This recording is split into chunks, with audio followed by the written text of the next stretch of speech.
Welcome back to another episode of New Cow Corner. Thank everybody for stopping by.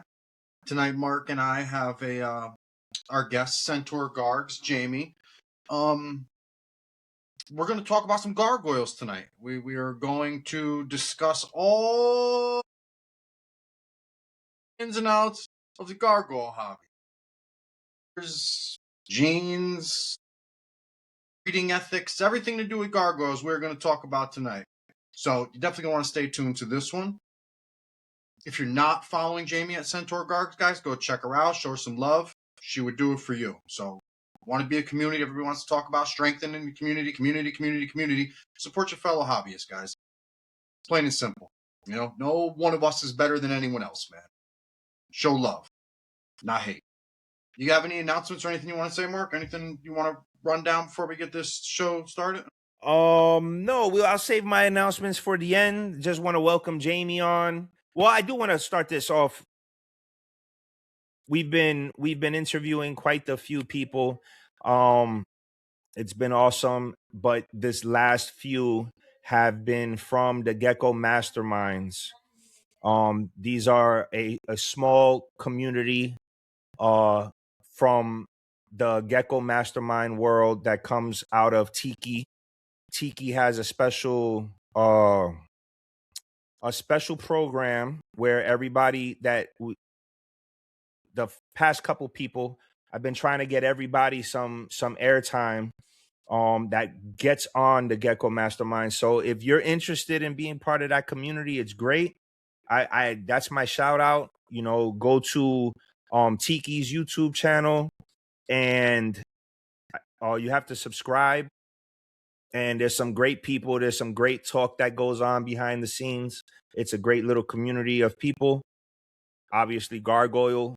It's a lot of gargoyle stuff that goes on, but they do talk cresties and other animals as well. And it's a cool community where everybody from beginner to pro is talking and sharing a lot of stuff. And then Brian Hu just came out with a Discord. Go join the Discord and chat it up with Brian Hu as well. And then that's it. David, that'll be $10.99. And Brian, give you a deal, $6.45. $6.50. We'll round it up a little bit. $6.50. Yeah. I thought that was cool. All right. We had a pretty interesting conversation before we started recording. Why don't you guys pick up where you're off? I was having quite an amazing time just listening to you guys talk about a world I know nothing about. You have some pretty red things back there. I've never bred garg. I have 3 gargoyles. I think they're an amazing species, but as far as all of this stuff, you've never bred them? No, you've never bred. I get duds all the time from my garg, but I've never hatched one, never bred them. I have. Are you about to? You know, now I will. Well, funny, we're talking about Nelson. I have a garg, one that I've had for years, you know, and then a male that Nelson had sent me from NCG from, ironically, David's Dracula line. So I was actually gonna buy a gargoyle. Now that you mentioned that, I was gonna buy a gargoyle like last week from Nelson, bro. And Morph Market, if you're watching us, which I know you are. Okay, why would you not watch us, Morph Market? Bro, you got to send alerts with these auctions and all. Like, I put a bid in on a gargoyle that Nelson was selling, and then next thing I know, that thing was gone. I never got an alert. I didn't realize. I forgot, so I lost it. So damn. But he had a nice female that I was looking at, 40-something grams or something. But he doesn't have. He actually just texted me. I was just talking to him. You should.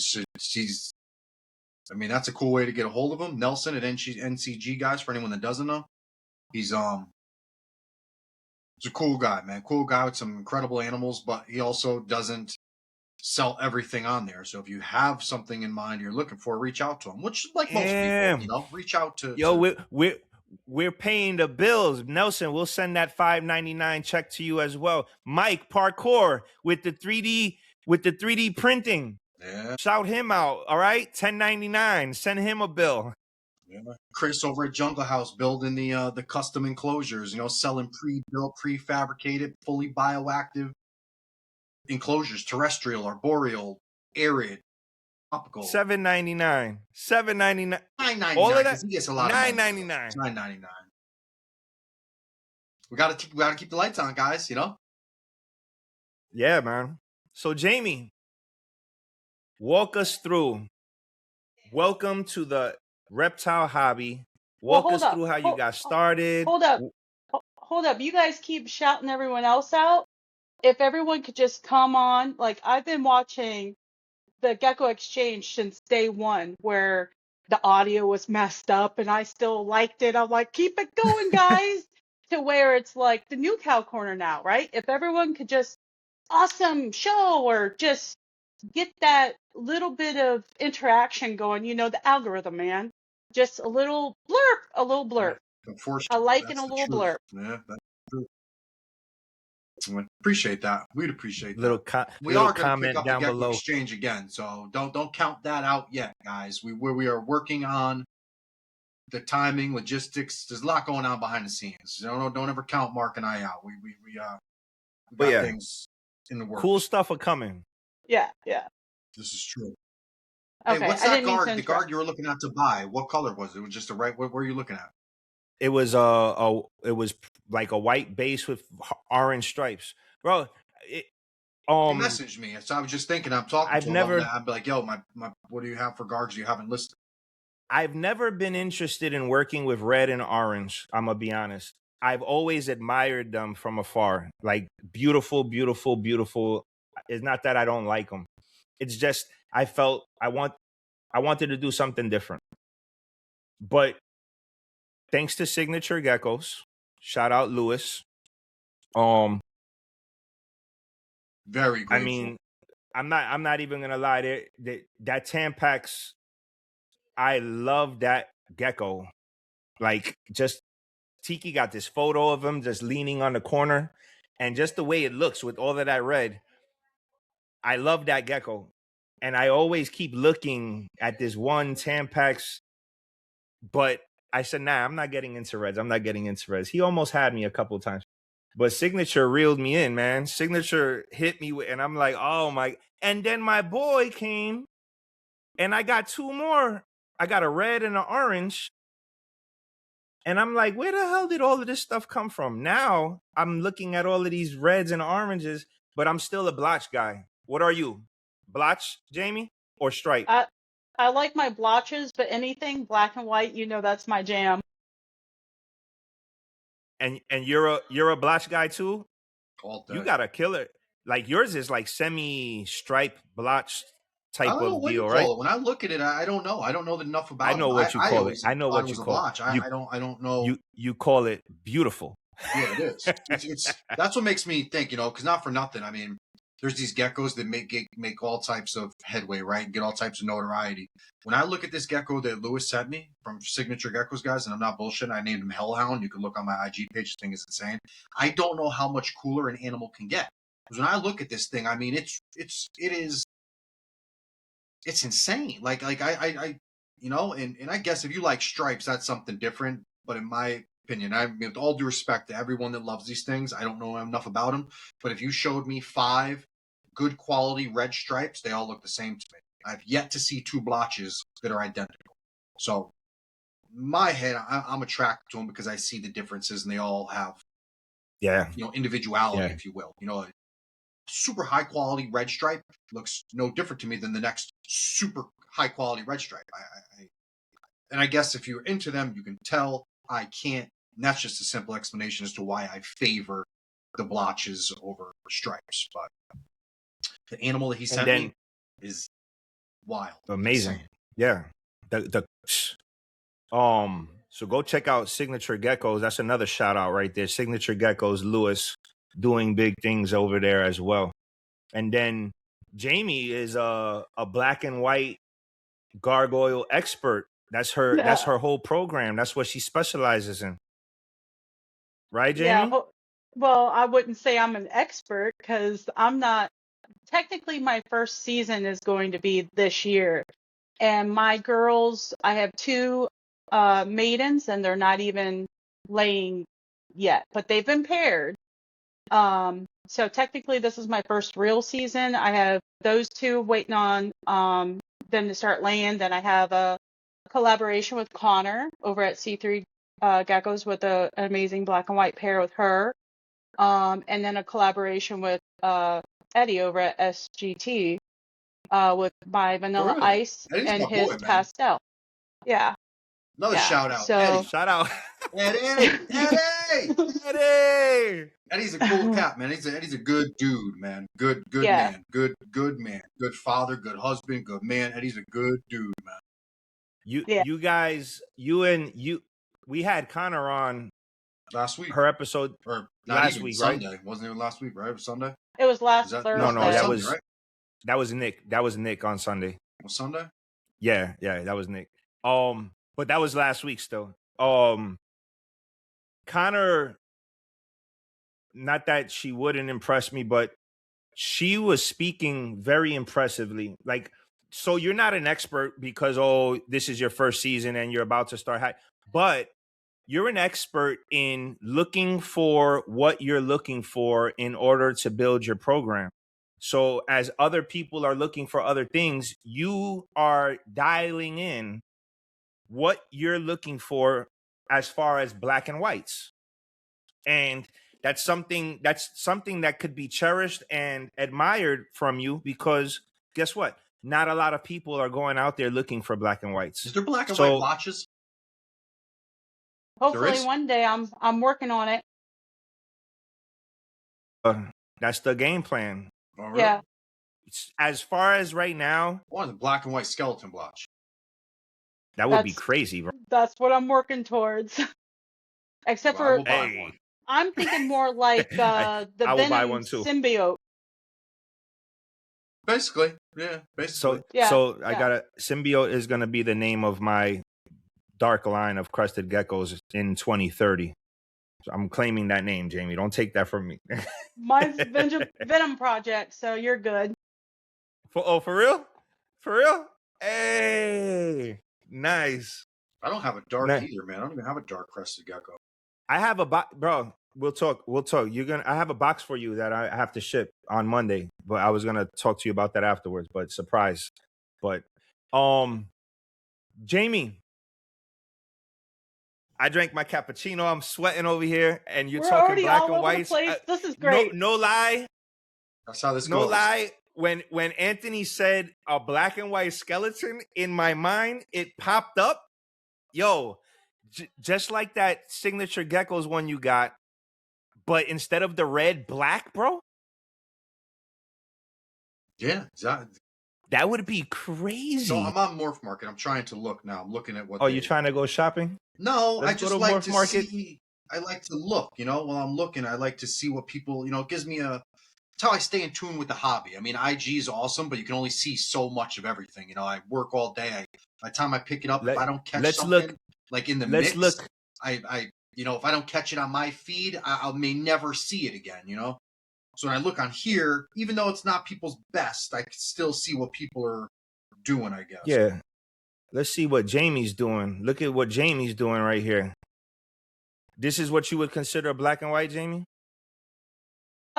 Yeah, I feel like. I mean, but she's almost, I don't know, she's kind of unique in her own way. She's from Gecko Gen.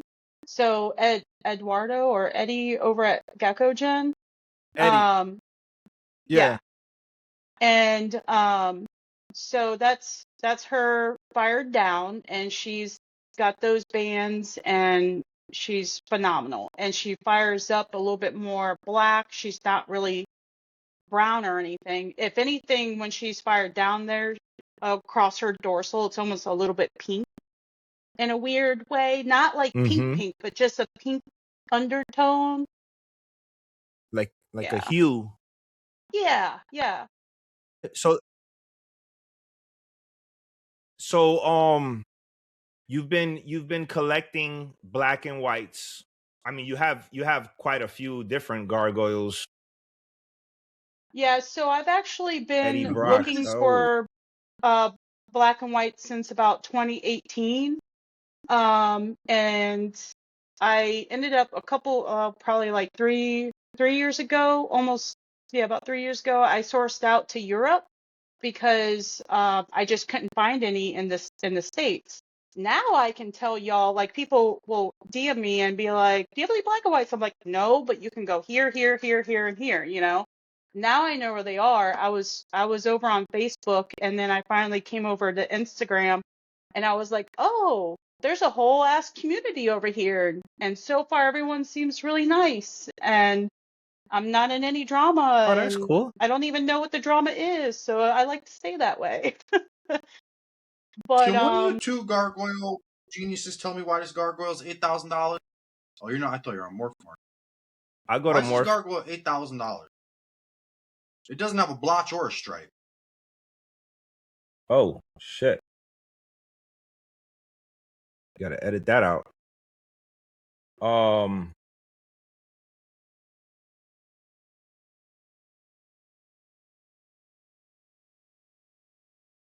Oh yeah.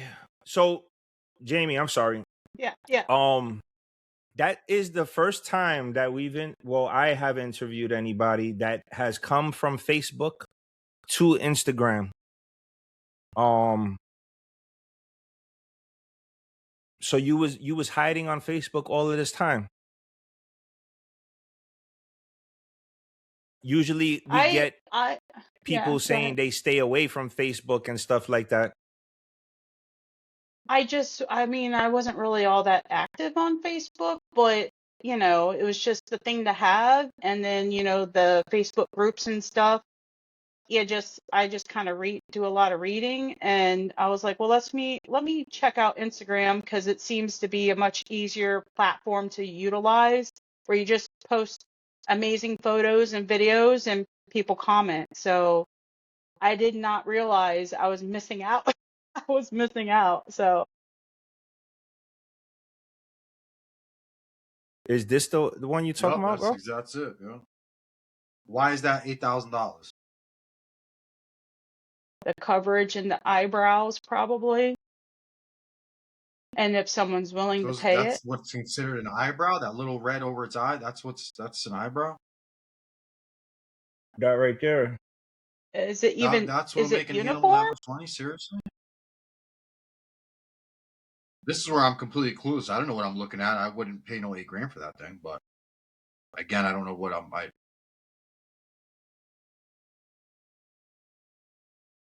I mean, sure. this one is 12,000. For what though? I'm not even trying to be like mean by any means. I don't know, but why would that one be worth $12,000 when I see 10 of them on here that look just like that for $200? I don't know. I feel like the prices on gargoyles have like jumped up, and I've heard some people say we're back to like COVID prices, and a couple people, nah, it's just tax Really? season. Everyone wants to spend their money. So I don't know. That's a valid point.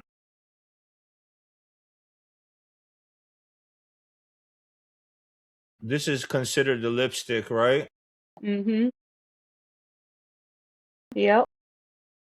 I don't. Do you breed for things like that, like these eyebrow things and stuff like that, like lipstick or whatever it's called? Who, Jamie, is me? that something you breed for? Yeah. I mean, I do like the blotches, but I mean, I'm kind of dialed in with my black and whites, and I do have some really killer blotches, but I'm more with the blotches, I think I'm more focused on like creating something unique, and maybe like I have one, I've named her Thresher or Thrasher from the shark because she's got like shark fins coming down. Well, I call them shark fins. I don't know what else to call them, but I like that kind of look. That's a That's Ramsey cool. baby from GNS over in Europe. So he's got a Oh, little okay. bit Very more cool. color than I'd like, but the lateral, the black, that's what the thickness of the black, and the dorsal thickness of that black is when I'm really like, yeah. Yeah, yeah. You could see it's very, very dark. Yeah. This is the same one, right?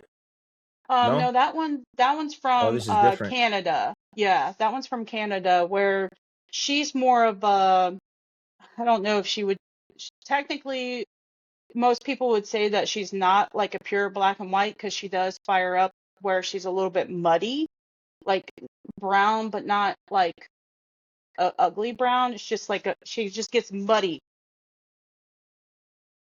So let's Yeah, talk about that, Jamie. sure. What is it that you're hearing and seeing trying to describe a black and white? Let's talk about both sides. What are people saying is not a black and white, and what is people saying is a black and white? Like, what are the differences there? So I can tell you from day one on the search for a black and white that the U.S. people, or us here in America, consider a black and white something that's going to fire up and fire down and stay black and white. Like they can fire up and have more black, or they'll, as long as there's no like brown, and then when they fire down, they're that paper white. But if you look over at Europe, a lot of people will say black and white, and to us it looks more yellow and black. So I feel like the black and white can be, in my opinion, kind of like a spectrum because it's still that end of the spectrum. We're so far removed from the red, right? There's many different shades of reds, is there not? There's like that like highlighter red, there's old blood red, and like purple red, right? That's a spectrum of all those reds. So why couldn't there be a spectrum of like black and white? And just because an animal, like I have one girl that is technically she's like yellow and black, and when she fires up, there's a lot of brown to her, but it's not, it's really pretty actually. It's really, she's just, I don't know, you just have to see it in person. So, and she's from Amicus Draco, which is Poland, so Europe animal as well. I still think it's gorgeous. And if you look at my post, I'll be like, yeah, my black and whites, and I'm not waiting until they fire down to be black and white because I find the beauty in them when they're down and they're up. So, Hmm. did that So answer your question a little Europe bit? considers it something different. Yeah. We don't. It seems that way. This one. Over one more. No, one the other way. This is something I like. I need this. This one. No. This. One Oh, next the to the chewy. opposite direction. Nope, keep going the other way. The one all the way on the end of that one. Right there. Yep, that. You just had it. Shit. It's all good. Sorry. Go all, Sorry. yeah, my white That. boy baby. What the hell is that? That's my white boy baby. So I have a white boy baby and a vanilla ice. Well, she's not a baby anymore. She's over with SGT, being exposed to El Chapo, which is one of my favorite geckos. His eyes are amazing. So yeah, that's a That's an white boy interesting baby, and looking gecko. yeah, very interesting there. Yes. I just happened to get lucky What on is Palm that Street. color on his back? What was that? I was just What saying was that that, I Johnny? I got didn't luck. hear you. I got luck. Can you hear me now? Yeah. Okay. I got lucky on Palm Street, watching David's lives, and got this white boy offspring on there for a very, very good price. But it was probably like a Friday night or Saturday night live when he's had a few drinks. So yeah. What is that color? Does it change color? I mean, I'm having a hard time. Like, is that just exposure? What is this? Because that looks like it's muted, but I don't understand. Like, does that color get brighter, or is that just as bright as it gets? Is that what's I think that like the picture there stripes on is his back? What's probably, going on with that? I think he's probably fired down right there. I do have a picture with him that he's just a little bit more fired up, but I think he's considered a pastel. And that's about Really? Well, all that's what you're I'm gonna getting get at. Is I in wonder if that's coloration. a Yeah. typo thing, or because it's noticeably different. Like there's something very right there. Yeah, that's it. That's Yep, him. Is that's this him? him. Yep, that's him. Fired up It's gotta be like a right hypo there. or something. Yeah. So David's Oh working shit. and proving that out. And if you're part of the masterminds group or the master class, then he's done a members only video on it, and it's pretty cool. I don't think he released it to everybody. But yeah, he gives us little It's updates on exclusive. that. Exclusive. Yeah. It's exclusive to the masterminds. It's very interesting. Very interesting animal. Yeah, I I mean, had it to looks like, different, right?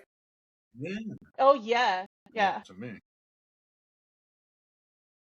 Yeah, he's definitely, or she is probably a girl, is very unique in its coloration.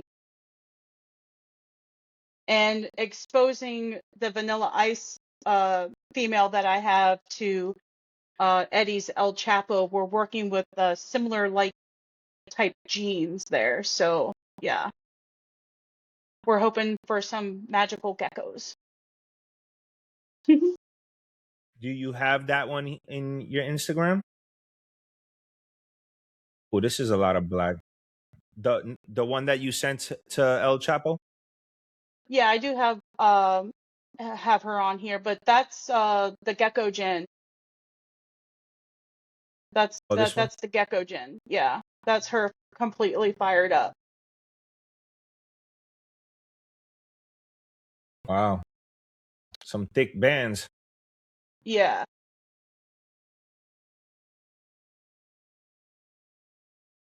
This is an interesting. Nice. David has one on here on Morph Market. Pink based gargoyle Phantomite group.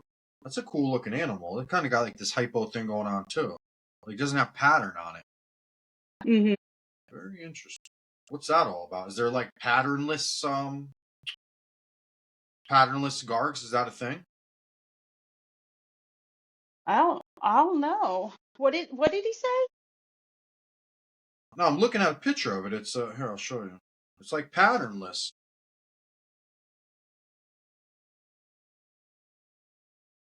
Hmm. It says it's a I can't pink really see base it. something. Wait. Yeah, I'll send it to you in the thing on. Okay. What is it on Morph Market? Yeah, I'll send it to you guys on the. It just says pink base gargoyle gecko Phantomite group, but it has like no pattern on it. It's just I don't know. It's very interesting. It's probably fired down then, I would imagine.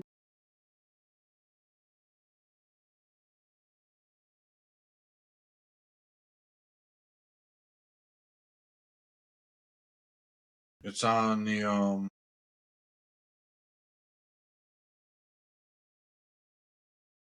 5th page.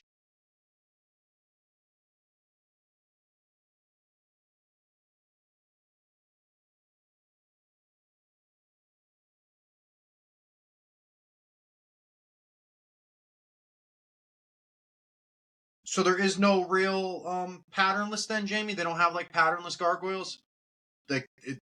Pattern is always something with them. That's it right there. I mean, I See, have seen. right? Am I losing my mind? There's no pattern on that thing, right? For I mean, 500 bucks, that's not bad. That's cool as hell. I see some pattern on there. Oh, you do? Oh, I wear glasses. I just ain't got them on tonight. But I could see where if she fired I don't up, know if there you would might consider. be. Yeah, right. I don't know if that would be. It says patternless. I don't know if that's a pattern. no, I'm saying it. Oh. I just don't see a pattern. It looks like a patternless animal to me. I mean, other than like different, little scale depth or whatever I'm saying. I don't see. I always thought the point of gargoyles, the beauty people loved, is that the pattern didn't fire up and down. Like people always say, like, the color doesn't change. Their base will, but their color stays their color. And I get it does to a degree, but it won't fully go away like a crested gecko would. Like, I got bright red crested geckos that fire down, and Mm-hmm. there's no trace of color whatsoever. I was always under the impression that gargoyles didn't. Like their I've color always seen stays. some people have the reds that were the dorsal stripe, so that the pattern of the dorsal stripe is like completely gone. So that Really? I know See, that's that's where I'm getting confused. Like when you see a gargoyle and like it's fired down, but it still has the stripes, but it'll be like paper white with bright red stripes. And they're like, that's fired down. And then it gets, I don't know. I know nothing about these yeah. things. I'm trying to grasp what's going on. Well, don't ask I me didn't anything think, I about thought that was crusties. one of the things. I thought they like fired up differently. I didn't know that the pattern, I guess you would say, fired up and down as well. I thought it always stayed. Yes. Um, what I also That thing that's like was the red shark and finning. yellow. But that's what I'm calling the shark fin, but I don't know what other people call it. But This, yeah, this, yeah. See how it's Doesn't that kind of look coming red down and to a yellow? point? yeah. Yeah. Doesn't I can't really see the I see yellow what you're on my saying. end. Really? The spots don't look yellow. Like this doesn't look yellow. See, I'm seeing like maybe it's just my eyes are shot. I This think, looks like I yellow. think it's like a yellow base, and Yeah, the that's what I'm red is the saying. color pattern. Yeah, that's exactly what I'm saying. I've never seen that on like one animal. Then again, I mean, I guess Yeah, I last think week I that's technically just saw my first like bi-color gargoyle. That's how Deadpool is, no? Yellow base with red. Really?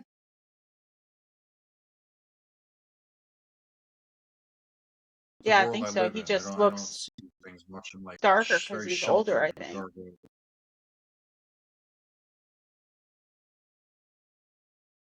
See, white base, orange. I even have Yeah, a so couple. Go ahead. go ahead. No, you have a couple. I was just gonna say I have a couple what I would consider black and white, but they fire up and it's the black isn't black, but it's black enough to be considered black, and then when it fires down, it's gray. So it's like a gray and white. And I'm like, well, that's interesting. The the gray in the pattern color is, I think, really cool. Mm.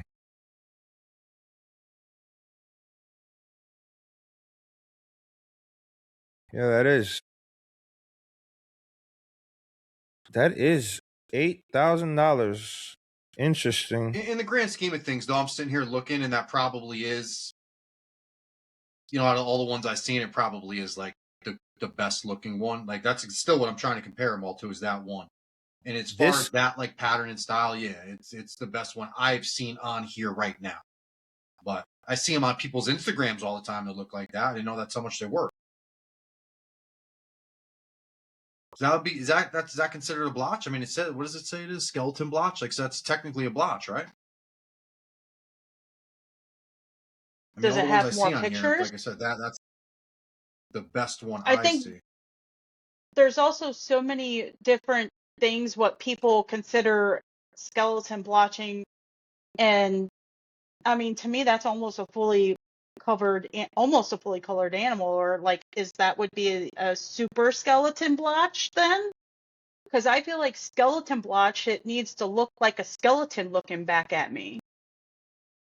Or I But figured too. is I that just figured I old didn't know what the school? hell I was talking about. I figured it would look like a rib cage almost, Which I mean, I guess it I technically think has a little bit, but I mean, it wouldn't be my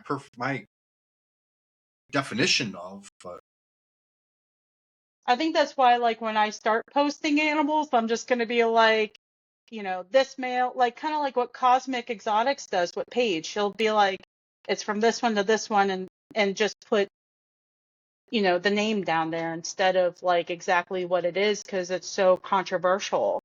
Like, we're not like, it's not like the crusties, where crusties have kind of a formula and everyone goes by it, you know? still you run into it. It's interesting how see, damn, this I got a perfect we example right here can't for get it Paige. like everybody on the same page. Everybody wants to call the same thing something different. Mm-hmm. Makes it This difficult. there's an animal on there, Mark. It's from Cosmic Exotics. It says Martini and Helios.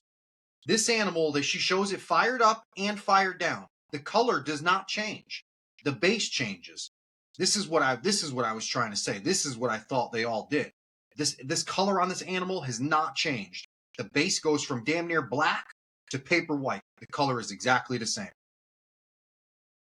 See if you can find it so I can show you exactly what I'm trying to say, because I sound like an idiot, but there's a reason behind my madness and what I'm trying to explain.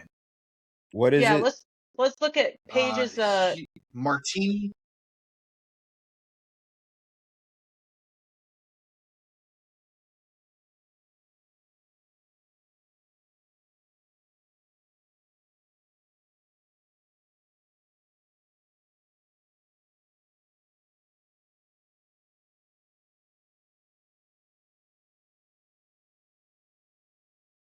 Martini and I'm Helios. talking about. Yep. Click on that one. Now see it right there. Now go to the next picture. Boom. Same animal. See how the color don't change? The color, the stripes are exactly the same as they are when the base fires down. That's what I was trying to explain. I always thought the allure to the gargoyles was the color didn't change when the animal was fired up and fired down. The only thing that changed was the base. The color would stay the same. And if I'm not mistaken, I was watching a video with David and Tiki's, and he was saying that that's what one of his favorite things about him was the color didn't change. But that's clearly not the case, because I've just seen other animals where the color does fire down. You get what I'm saying? The first one and this one. I get. Color's exactly the same. No, I get what you're trying to say, but the thing about it is that I think you're getting it mixed up when it comes to the reds compared to other when you're working with the reds, they're working with the color pattern separate from the base pattern. Yeah. So the color, they want it to be red, and that's where you get like that $8,000 one that's completely red. Yes. But the base pattern is a completely different color. So the more you work on the color pattern, the more it's going to get red, but that's not going to go up and down. Only the base is going to go up and down. Yes. But when you're talking about like a pastel or a yellow or a black and white or whatever the case may be, there's no red involved.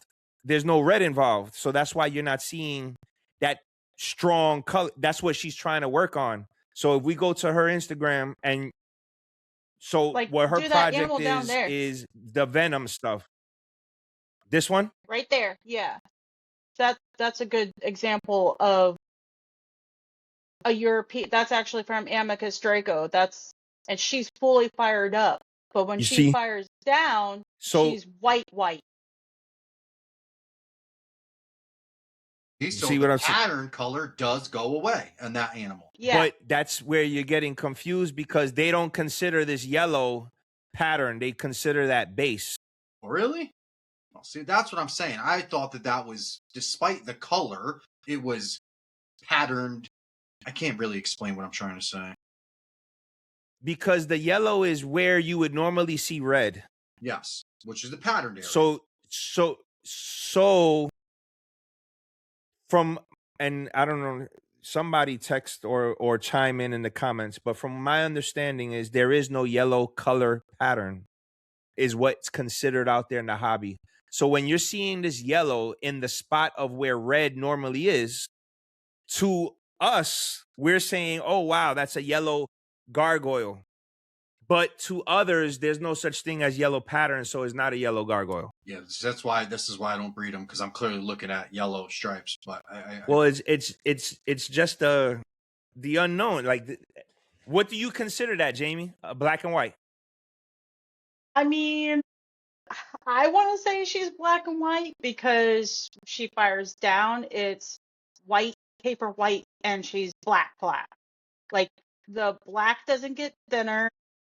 It stays black, and she's primarily in that like mid-fire range, where I think I was talking to Paul, and he did make a comment about, well, how does the animal portray itself most of the time? And I'm like, well, then, geez, that's a lot to think about. So if she primarily portrays herself a little bit not as fired up, but more towards the white and black spectrum. Here we go about the spectrum again. Then would she be considered a black and white animal? I don't know. It's so, and I also feel like I won't really understand or grasp all this until I really start popping them out and I've got a couple seasons in me to really know what I'm working with, you know? I don't know. What do you think, Mark? This was very deterring about To me, Yeah, I think that's like a yellow stripe. a yellow stripe. I see the yellow stripes where the red or the orange would normally be. Yeah, well, I can see that too.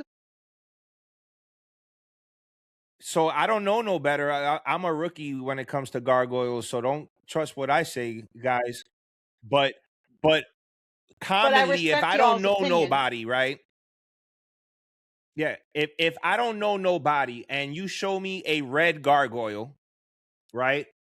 And then you tell me that this is the red color, and then you show me this one, the yellow is where the red is.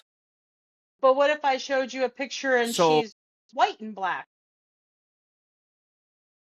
well, that's a black and white gargoyle. But the thing is, when it fires up, it turns yellow, is what it is. And when it fires down, it turns white. Right. So is that still a yellow stripe?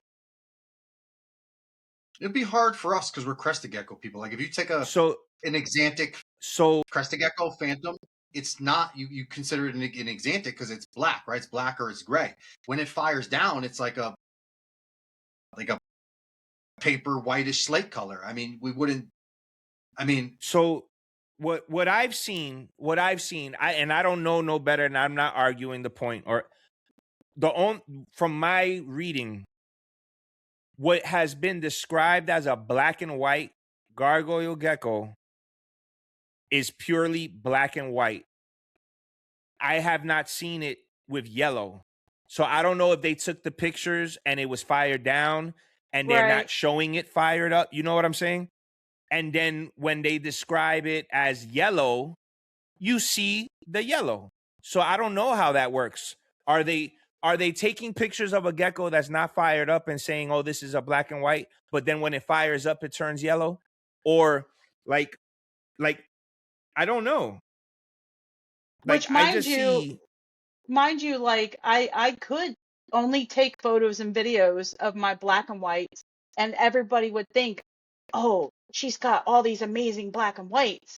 But I like to be transparent, and I like to be like, well, hey, there's still beauty in when they fire up, and some of them are this yellow and black, some of them will have some brown in them.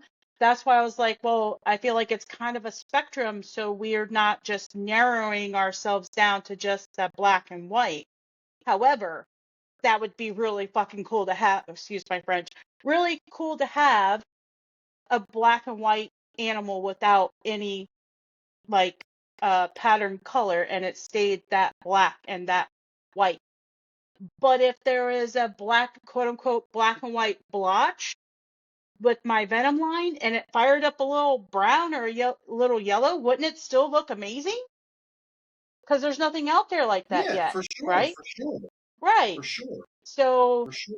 I don't know. I just think that the problem with people like us that don't do them for a living is we call the obvious, you know, and I mean this with all due respect. We call it how we see it.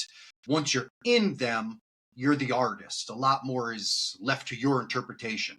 So, I mean, you could technically tell me and Mark that this is your, say you created this animal, this is your pineapple mango line and tell us that it's an orange. We can't tell you. I mean, you created it. You're telling us what it is. To me and him, we're sitting here like it's yellow.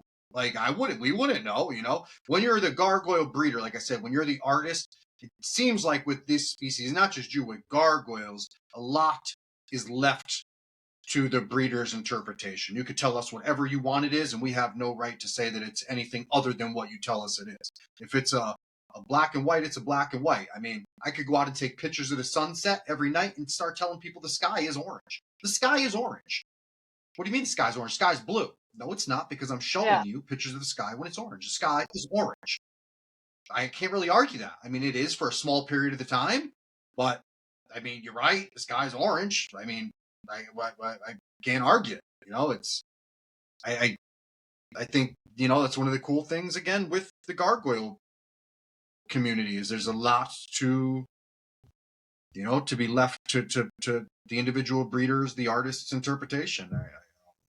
That's the same animal. I think Go black over and white one. again is considered black and white, but I've yet to see.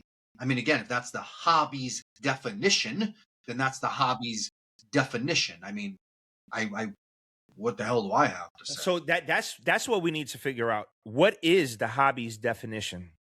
So Are these gargoyle are No, go ahead, sorry. are these gargoyles that are firing up yellow but firing down white considered black and white?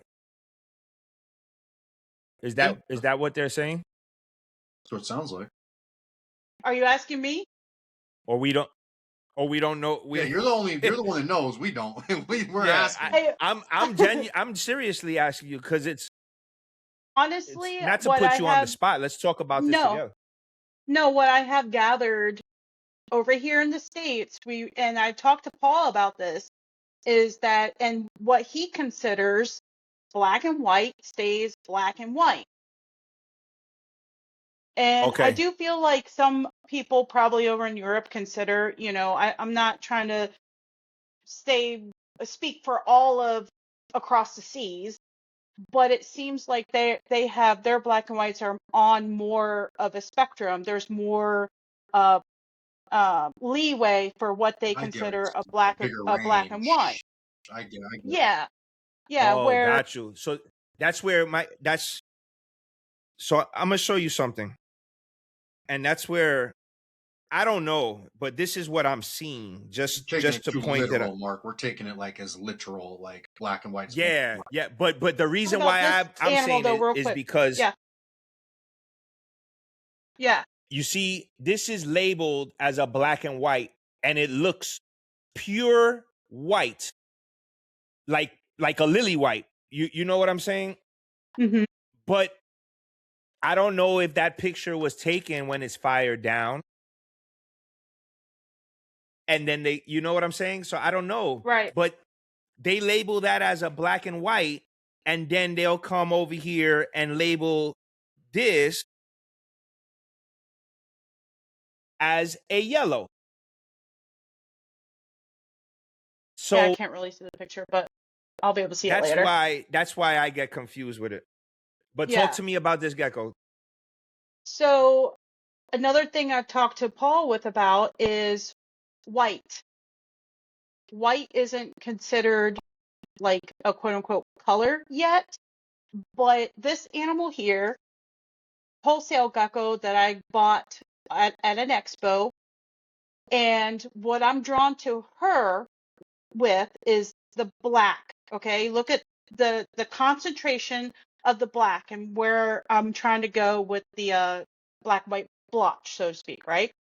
But if you look at I don't know, when she's even more fired down, this isn't her all the way fired down yet. When she's even more fired down, the white almost look like white blotches. And I'm like, oh, this is so fucking cool. Like, I need to take a picture of this, but it's so hard to capture what I'm seeing on camera and at the right time. And, you know, because when she fires up, she turns more black. There's no brown. In my opinion, there's not a whole lot or at all any brown in her. So is she considered more of a black and white, even though those white little blotches, I don't know what else to consider them, but if someone was to work with the white, actually, you know, if we can work with reds and we can work with yellows, how come we can't work with white too, right? Well, maybe they say that because the white is technically not white. You know, does that make any sense? Like, That's what we're Yeah, debating. yeah. It's like in crested geckos. It's like in crested geckos. So you can't say your animal is paper white in crested geckos if it looks cream. Sure. You know what I'm saying? But there's people that'll say this is paper white, and then you get the gecko and it looks cream, compared to people that say, hey, this is paper white, and you get the gecko and it looks paper white. So I tend to look at the animals. For instance, you get those red crested geckos, and some of them are more towards the orange spectrum, some of them are towards the pink spectrum, and some people will tell you, oh, they're all reds. But True, which no, drives me nuts, right? yeah, this looks orange. Like if I take an orange piece of paper and put it next to it, it looks orange. If I take a pink piece of paper and put it next to it, it's pink. If I take a red, it is red. So that's, I think, the issue with, and I don't know if it's an issue, but if you're saying to me it's black and white, I see yellow. Right. But again, this was considering it. That's what they consider. Yes, we're looking yeah, at yellow, off-white, yellow. But yeah, it could be. It could be that's what's considered white. Yeah, I think in that's gargoyles. What's happening? You know what I'm saying? And it's not a vibrant yellow, but it's like a creamy, whitish. Yeah, it's definitely like Yellowish. Which is interesting because I wonder if you did the right thing. Could you enhance that? Either way, could you make it whiter or could you do something to make it more yellow? And that's what she's doing. That's what she's doing. This is a cool ass animal. I don't know what the hell this is, but that's cool. It doesn't really have the lateral banding. It has horizontal. It looks cool. That's an awesome animal. I guess Very mosaic right? is what it's considered. Really? But she's from Oh, AC this is a mosaic? I think so. Oh, sure. I had a different idea what mosaic was too. That I definitely had a. Well, because if you look in the book Rhacodactylus, they showed a mosaic, and that's not what it looks. It looks very different. It has more of a side way thing. This is I've never seen anything like this. I don't know what else to call it. Go up and down. Yeah, that's cool. That's what you call it. Cool as hell. Yeah, cool as hell. At the end of the day, and the thing is, though, you got to find something just like it almost. That's awesome. Anthony, you talk about I'm sorry. Go ahead, Mark. No. Go ahead. I was just gonna say, Anthony talks about his Chihuahua having personality, right? Well, out of all of my gargoyles, this one has got the funniest personality. She is not afraid of you, and awesome. I don't know. She's just like if gargoyles had a half a brain cell, she probably has 3/4. So yeah. That's awesome. I just wanted to throw that out there. What we all have them breed them and do what we do with them. But maybe I'm wrong, but I above all, they're all my pets. I love their little individual personalities. I mean, Diddy is all my crested geckos are. They're all just a little different, But and that's a Paul Morlock line one. That's interesting too. From what I see, like spotty almost.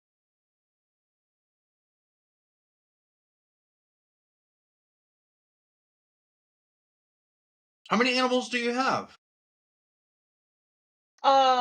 Somewhere between 40 and 50. So I would say somewhere in there, but that's my limit because that's black and white. Right? That's badass. That's black and white, obviously, right? I would consider him black and white, but I'm kind of partial. Well, yeah. How do you interpret that as anything else? I don't see any yellow in that one, right, Mark? One of these that looks black and white, no? That looks black and white to me. This one, he's quite unique. He does fire up a little bit brown, but see, that's where we go with the colors again, right? He's fired down here. Yeah. Ah, okay. Mm, That's a cool animal though. Damn, what the hell is that one? That's an interesting one too. You have beautiful that's freaking animals though. There's no doubt about it. We're getting hung up on what the hell the industry calls what, but there's no mistake in whatever the hell they are. You have beautiful animals. Look at yeah. that Thank you. Joker, that little baby one. That was super black. So here's another AC line wholesale gecko at the expo that I got, and Shit. she does not fire up brown or yellow, and she's more of the gray. Like when she fires up, she's more gray, and when she fires down, that pattern pretty much disappears. So then are we is that a black and white now? You know, like she's interesting, but wholesale Well, gecko, right? Yeah. that's this is how one of my reticulateds fires down, and then when it fires up, you have yellow where the blotching would be, and it's bright. Beautiful picture Oh, by the that's way, the cool. rainbow. It's dope. Thank you. Yeah, that is cool. That is cool. Um, See, she's fired up. There's no that's brown fired up. there. There's no brown. That looks bright white. Yeah. Yeah. Yeah, you see, I don't.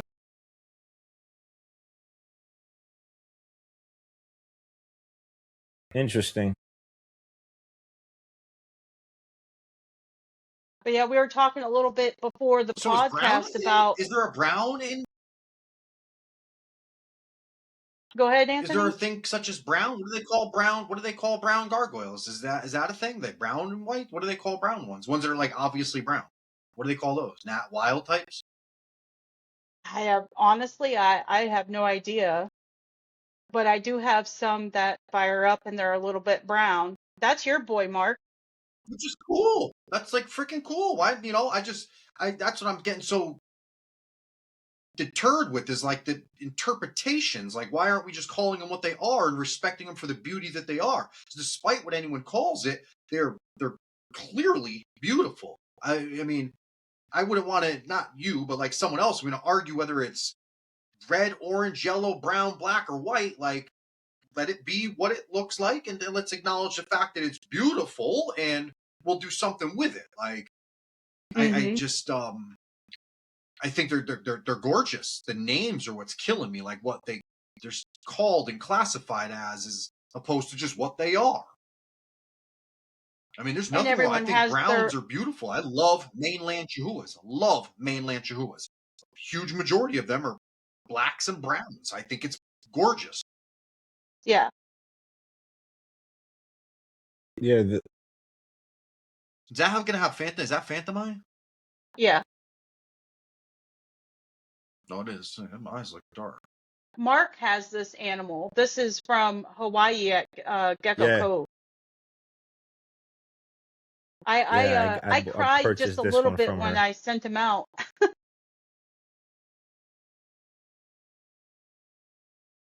He's a big boy. And they all don't have this yellow ring, huh? Like, they don't all have that yellow ring around their eyes. Well, mine don't. I only have 3 of them. Let me see that Chihuahua. Damn. See, that's like my dream animal right there. Like, That's that what would I be like. my Yeah. perfect dream animal is that right there. Like, that's a perfect crazy. super blotch. Well, what I would call, I don't know anything about him, but if I said a Is super that blotch, yeah? She's That's a crazy one, unknown man. lineage from Tiki. Jesus, hell yeah! Look at that thing. What the fuck? She's got yellow around the eye, also, right? You get babies out of that thing. Put my name on a list. She's Jesus. yeah, she'll be for this coming up fall. See, that was That animal is gorgeous. That like muddy color. I don't know what to me it's muddy, but it's still gorgeous. Yeah, there's no denying that. She's from That's Rogue interesting. I love Trustees when they over have in these little Canada. lumps on their nose like this. Click on somebody's, what's that dark thing up there, Mark? Go up. Is that Chihuahua right there? Click on that thing. This? Oh, no. So it's like my left-hand corner. Oh, yeah, that one too. That's a chewy. This one? I have a Yeah. couple. I have a couple chewies. Really? Well, I have three girls. I have one male that has an underbite that I don't want to breed. Mhm. But I have a male coming from Richie at the Gecko King and a male coming from Ranger Jesse over at Ranger. Was Jesse? it Ranger Really? Exotic? Jesse. Yeah. Mm, Mhm. cool. Very cool.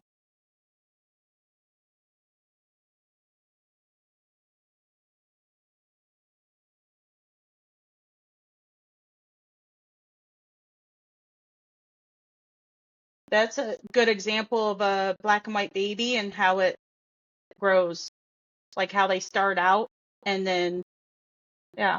Mm-hmm. Interesting. Do you have anything that's like in that like clown gene realm thing? Like the circles on their sides? Do you know what I'm No, talking I about? They call it wouldn't. like a clown. Yeah. Yeah, I don't think I would. I don't think I have anything that I would consider that. Look at that one. Yeah, that one caught my eye too.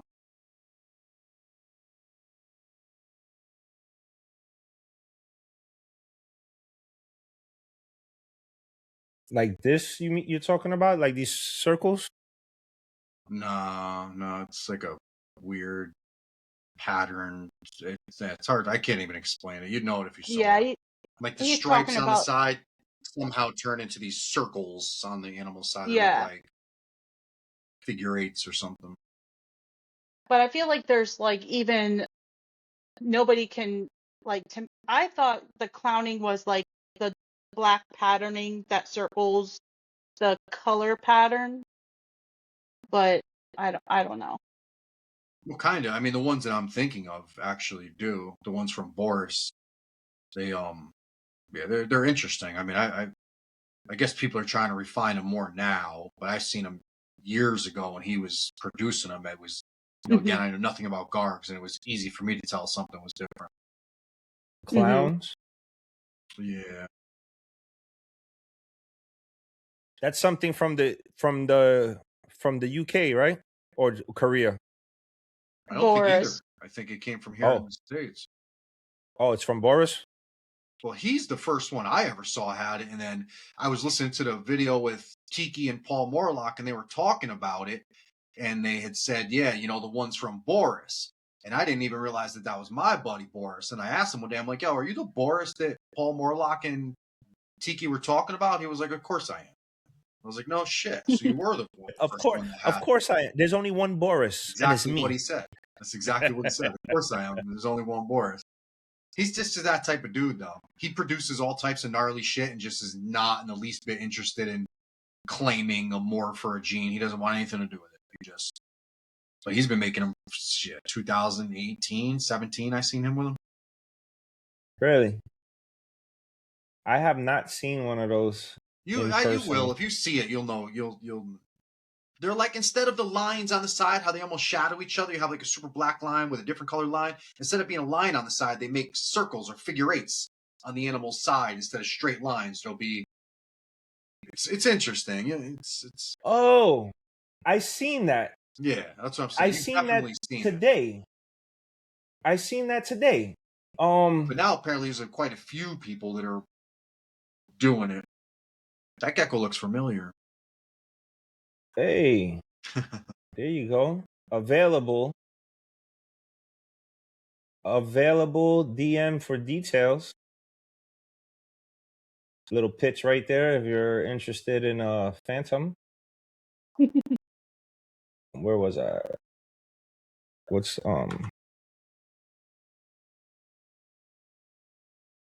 he just put it. He just put it, I think. I think he just put something like that. I was looking at it See, look earlier. at that. Like, that's a What the fuck? pastel? Is that considered a pastel? I think Oh, that's Vanilla Ice. no, it's not here. What, was it Tiki that put it? I think somewhere down that Instagram he's got something about the clown, but I don't know exactly where. Oh, okay. I know I saw somebody put, I think, one that had like some black circles right here, right? That's exactly, yeah. Oh, that's that pectinata right there, huh? That's as big as they get, or is that a baby? See that iguana he's got in like the very middle picture? Just click on that real quick for argument's sake. I've been This? hearing a lot about these things. Is that as big as they get? I don't know. You haven't heard people talking about them? The something pectinata? It's like an For iguana Yeah, David. years. or something. Yeah. The pectinatas, Banana there's a pectinata. There's Jeff at his new yeah, home right there in the middle. In the right middle. here. No, middle. Yeah. He's having she's having s'mores with the family. So tell us about Jeff. How did you get Jeff and what happened with Jeff? Where is he now? So, I got Jeff off of Palm Street from David, Tiggy's Geckos, and before he shipped him out, he gave me a call. He was like, "Hey, Jamie, this gecko's got an underbite. Do you still want him?" And I took a look at what he also had, and I was like, "You know what? Go ahead and send him to me. I'll take a chance because he could grow out of that slight underbite." Well, he never grew out of it, or she never grew out of it, and it was pretty severe. And so from day one, I was like, okay, well, you're gonna just be my mascot gecko. And like you can see here, I'm taking her to PetSmart, and I took her to Target. And that all started because I forgot who it was, but they had posted, "Here's your sign to take your gecko to Target." And I was like, okay. So I tagged him in the first one, but he does a lot of the skits. But so I did a couple of shows, and the last show I did was the All American, and I had him out, and I'm friends with Heather's Bugs and Lizards and her nephew, Luke, and Luke had Jeff out, and I stepped away, and come to find out that Jeff was almost sold, and I was like, no, Jeff's not for sale, Jeff's not for sale. Well, then I go back out, and when my stepdaughter came and found me, and she was like, they come back for Jeff. And I was like, okay. So I come back to the booth, and I see this little kid who's probably like 8 years old with his mom and his grandma. And they're like, we want to buy Jeff. And I'm like, oh my gosh, how am I going to say no to this adorable little kid, right? And so yeah, I made him give me a hug and shake my hand and make sure he promised that he was going to love Jeff as much as I did. So I ultimately did sell him. They promised me they weren't going to breed Jeff, and I couldn't be happier. I mean, I did cry a little bit because, I mean, you grow attached to these animals, right? But he couldn't have had a better first, like, gecko as a pet, because I mean, I've gotten updates from them that she said that her mom, who is not a reptile person, absolutely adores Jeff. The grandma absolutely adores Jeff, takes her out and, you know, talks sweet things to her, tell her how beautiful she is. And Jeff is like probably the family favorite. And I guess they're going to take their bearded I can't really dragon see an and Jeff underbite. to the beach this summer. So I'm really glad that Jeff got placed in a really good home. So yeah. That's cool. It's hard to say no to the kids, huh?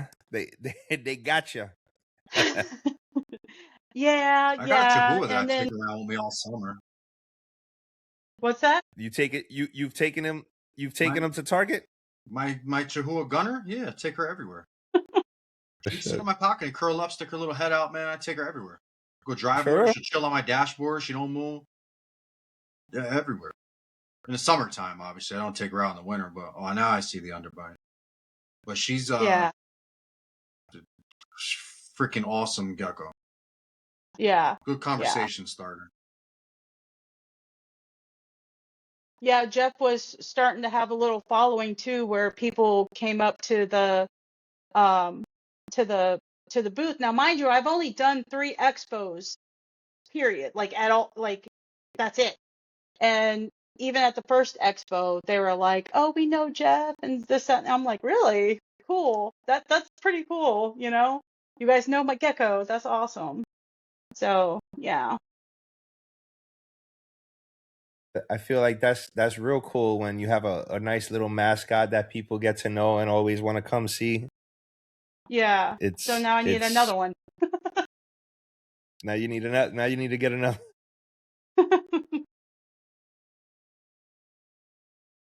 Jeff was nice too. That was a nice gecko. Yeah. Yeah. How was you recently did a reptile show, right? Yeah, the All-American in March here in Fredericksburg, Virginia. And that was my first Was that reptile your expo. hmm In September, and how that was their first time in Virginia, and that was my very first expo. and how did it go? Oh, it went great. It went great. I mean, to me, the shows like, so I grew up like showing horses, and I just took that and was like, well, this is my chance to show my geckos. If I sell anything, that's just icing, right? Of course, we always want to make money, but I mean, just showing the animals, I'm all about educating and taking time with the people. You live and you learn type thing. So even I'm signed up for September this fall. I'm probably not going to have anything to sell, so I'm going to take your advice, Mark. You've spoke about it before, where you just go and you're just there for showing off your geckos and educating, right?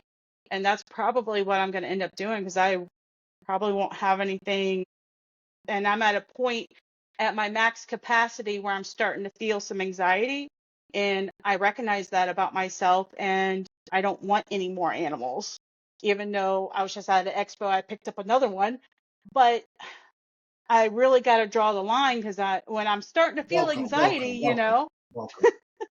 I know that's my cap. That's why I'm like between 40 and 50, not including I babies said that though. once too. Babies don't count. I said that once 300 geckos ago. I said that. Yeah, I think that's always a good thing. Even if it's not to sell, you still can get a table and invest in yourself and your brand and talk about what you're doing and what you have.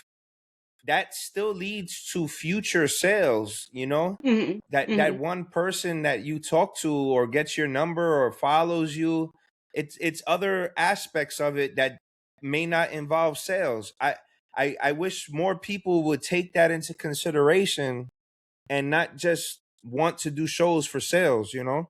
hmm Even on the Palm Street platform, like, Education bro, too. do a live educational live, or introduce who you are and talk and build your people up. You know, not everybody's gonna like you, but you're gonna have a lot of people that do like you. Like, Yeah. and it's kind of fun, you know, where you find people that you could just talk to and show your stuff off, even if it's 5 people in your live. It's like you're interacting with each other like we are right now, and we're talking about this stuff, and it's like, all right, cool, you know. Yeah. Yeah. It's Which it's fun. I am Palm Street approved. It's just you know, getting up the nerves to to actually do it. So yeah. Yeah. So it's a cool platform. It's a cool service for sure. Yeah. Yeah, Well, now I can you ship and not have to sit here and hold them, and I kind of get how it goes. I mean, I should start using it more, even if it's just for talk and education, the podcast, anything. It's exposure. Exposure is a huge part of any successful business. Yeah. I mean, as far as I'm concerned, all of my businesses have all failed, but keep trying. Hey, Kentucky Fried Chicken didn't make it until he was in his 70s. Yeah. And the Yeah, shows you are like? fun Do you so too. do you Oh, go ahead. do you plan on using Morph Market? I guess you could advertise on there too. Future pairings. I've seen people do that. Yeah, I've only ever listed one Presence. animal on Morph Market, and then Connor actually bought it. So I just don't have the inventory yet to, and maybe I could get on there and utilize the husbandry services, but I just haven't done that, you know. Um, but I mean, back to the shows. I like doing the shows though because you get to interact with the people, and for us, it's kind of like a family thing where my stepdaughter, she comes too and she shares the table with me and any animals that she has. She's Ducky's Exotics, right? Um, Oh she no has shit! I Eve. didn't know that. Yeah. So I tried to Very get her to cool. Hey, come shout on, out and Ducky's Exotics. I Two tried to ninety get her nine. to We're come giving you a on. deal. It's our entry. That's our entry level new membership exclusive. There you go. Um, but yeah, That's so cool. it's like a family thing. So Very cool. Yeah. So does your husband? Is he involved? no, he like thinks they're cool, but that's not really. I can get him to help me with the horses any day of the week, but not really. So he just got himself a corn snake, so it's growing on him. Oh sure. It's There you go. growing. Cool. Yeah. Hey, take it. Anything. What kind Anything. of horses do you work with? What do you do with horses? You riding them, showing them? What are you doing with horses? I grew up with Um, horses. I'm a big equine man my damn self. all right. So I've got let's see. I've got one, two, three, and a mini, and then my stepdaughter has her two horses on my property. Um, but yeah, I used to do a bunch of showing. Right now, I'm kind of doing So what do my you have? equine body Thoroughbreds or work. you rock? So I do have a thoroughbred. She also has a thoroughbred and a quarter horse, and I have appendix, and then my draft cross and my There mini. you go. So yeah, Draft cross. It'd be considered like a cold blood. a big old knucklehead. That's what he is. He's so damn I used smart. to work at a He's ranch. so I smart. used to work at a ranch. I used to do team roping. I had a big Mhm. old warm blood, big old draft cross, head and horse. Oh, Bad that's mamma jamma, awesome. man. He'd pull a 2,500 pound bull on his ass. Bad joker. That's awesome. Harley. Yeah, I miss the Yeah, days. I Feels mean, like it's a lifetime that never existed, you know? But shit. yeah, I dabbled a little bit in the Western speed events, but my passion for the horses lies more in like the dressage and the groundwork type stuff. So, My aunt getting went to the horse. went to school on a scholarship for it, for Who showing did? You did? horses. You did? My aunt, no, not Oh, me, oh, my oh, aunt. oh, that's awesome. What discipline? Yeah, yeah. I mean, it's a lifestyle. You know what it is. It's for them. I don't do the whole English thing. Not my world. But I get it. I get it. Yeah, yeah. Um, but That's no, cool like, though. That's cool. That's a full time job in itself, huh? yeah, it's a labor of love. Labor of love for sure. But David, speaking of the masterminds, right? A lot of what David has, like, he's also like a a um a mental coach, right? A lot of our meetings, so we'll meet with our masterminds group like once or twice a month, and he talks a lot about mindset. And I've taken a lot about what he has said for doing our gecko business and have applied it for my bodywork business because I'm trying to get that up off the ground as well. So I'm also like right now I'm in a hotel down in North Carolina because tomorrow I have a class on the equine nervous system, and then Saturday is a myofascia release. So yeah, big student of life, always Nice. Good learning. for you. So Good yeah. for you. Hell yeah. Hell yeah. Very cool. It's awesome. Love it. Love the mentality. Love the mind state. Life is a gift, and it's here for us to learn, man. You know. Yeah. Yeah. Show me someone that's an infinite student, and I'll show you a brilliant human being. You know, it's when we think we know it all that really know nothing. But Yeah. Yeah. I love That and something happens as you get older and you get tired of life telling you that you have to be one thing. It's like, why do we only it. have to Sure. be one thing? Why can't I be a equine body worker and a gecko breeder? Like, like why can't you do it both? Just go chase the dreams, and if you get halfway there, Absolutely. enjoy the journey, right? About the journey, right? Absolutely. Yep. I was saying to Yep. someone today, I don't even remember who I was saying it to, but the only sure way to fail at anything is to not try. You know, it's the only true way you can ever fail is to never make an attempt. Love it. Well, which is half the reason why when you guys reached out, well, Mark reached out, he was like, it's time. You're coming. And I'm like, what?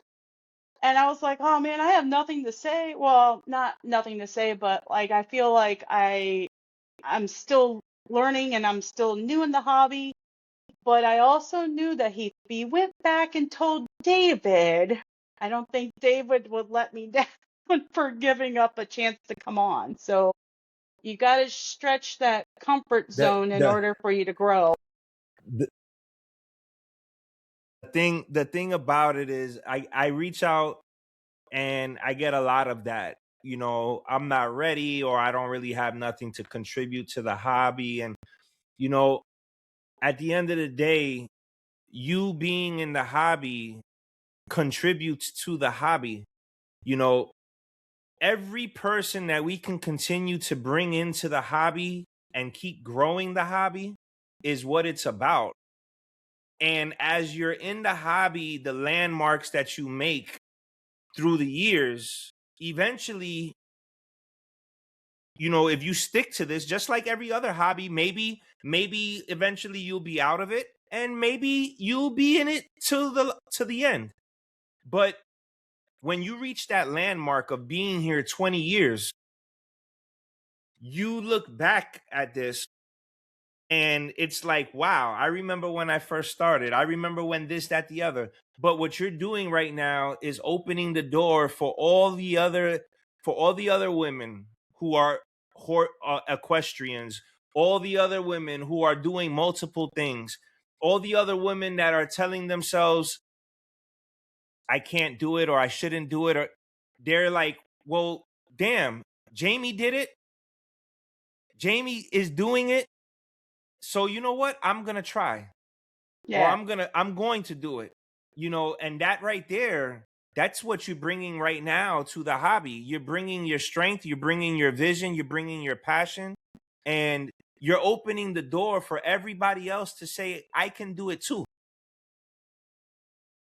Oh, You yeah. know? All the little girls Yeah. out there, man. Love it. Yeah. All Yeah. nieces, no nephews, all nieces. 16 girls in my family. Only boys are me and my brothers. There's nothing more than I love than seeing women empowering other women. You know? Girls, women, everything. Like I know some people that, bro, they're just getting into this for the first time, and they've been doing things their entire life, and they chose to all of a sudden, I want to do geckos, and how intimidating that must be for you to run across. I'm 45 years old, to talk to an 18-year-old that's been doing this for 6 years, that's super famous, and damn, I'm 45 and I'm beginning. Anybody could do it. A 15-year-old, a 20-year-old, a 30-year-old, a 40-year-old, a 80-year-old. If you decide you want to do this, you could do it. It's true. You all right over there? Did I say something wrong? Who, me? You pulled the knife out on me. No, I've been over here messing with the tip, trying to sharpen it, but now I feel like the bearings are jacked up. That's the cue for Marcus talking too much. All right, your turn. Not at all. Go for it. he pulled the switchblade out on me. I needed to see. but yeah, man, that's what I want everybody to know. Like when you get that text message, that phone call, however I reach out to get you onto the podcast, just know it doesn't have to be that you created the next morph, or you have the best gargoyles in the community, or you have the best crested geckos in the community. Sometimes, yeah, that's cool to have on the show, and we're gonna do that as well. But it's also good to just see how good of a human being you are, how much more things you have to bring to the table than just the best next morph, you know, or how many followers you have. It's good to show the community. Like when we interviewed Connor, you know, I asked her profession. It because a gecko brings a doctor to talk to a retail manager, to talk to a lifeguard, to talk to a army veteran, where normally these people may not sit down at the same table to have a conversation. But because of a gecko, all walks of life, you know, this person is over here as a firefighter, this person is a doctor, this person just came out of jail, this person is serving coffee at Starbucks, this person is a bus driver, this person is an alcoholic. Like, but at the end of the day, we can all sit down together and talk geckos and see who we are as people. And if you are an alcoholic, don't drink and drive, man. Stop killing people, man. That's serious, man. Yeah. People dying drunk driving, man. If you want to be a drunk, do that shit in your own house, man. It's fine. Drinking and driving is not cool. Go to school. The major thing is not only your animals, but what else can you bring to the table, you know? And that is what I find so interesting. Like there's so much more than just the geckos, but the geckos bring us all together. Yeah, it's the coolest one of the coolest things of this.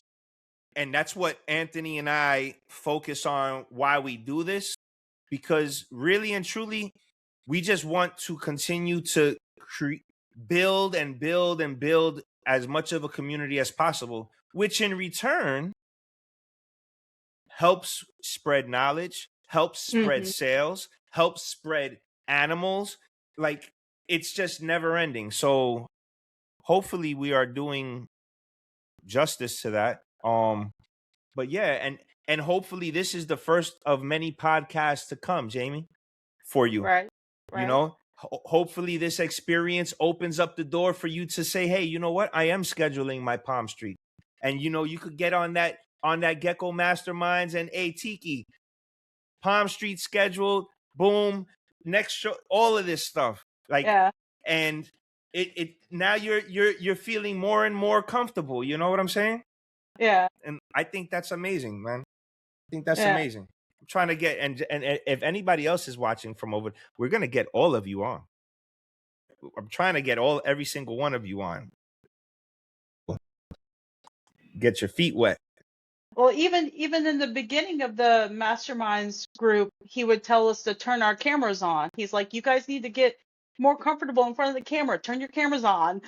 It's like, oh no, do we have to? You know, but it's good that he's like requires us to do that. He's pushing our comfort zones, and at least for someone like me, you know, like not 100% always out there and outgoing. I'm a little bit more shy and reserved until you get to know me, and then it's like, can someone please put her away? You know. You know, so we've been trying to end the show for an hour and a half, and you just keep going. You just keep going. Oh shit.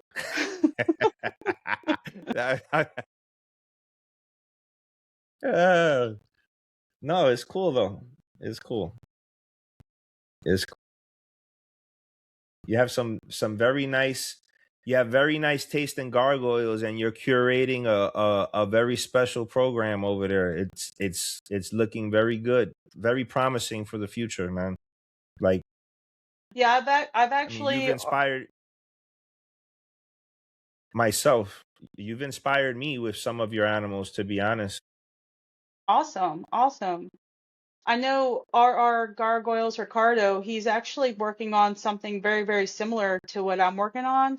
I've already reached out to him as far as like, hey man, why don't we do a collaboration like somewhere down the line? Not right now, because we're both just getting started. So, I'm always more than willing to do that collaboration. I think that those can be, so far they've been quite fun, but I've only done two, Connor and Eddie. So yeah. How do you feel about the collaborations for everybody? I know that's always a rough topic. Like, how are you doing your collaborations? Any helpful tips for anybody that is probably thinking of doing one? Well, I think it was probably some of y'all's older podcasts with people talking about collaborations as far as like get it written down. So me and Connor in our masterminds went over with David. He helped us build a contract because ultimately I want to preserve that friendship first, right? I want to make sure we're still friends at the end of this in case anything was to go wrong. Eddie, he's such a great guy. I feel like if I didn't push the contract, he would have been fine. But I was like, nah, dude, I want to make sure that if anything was to happen, we know what to do. We have a game plan. Because like I said, I want to preserve that friendship.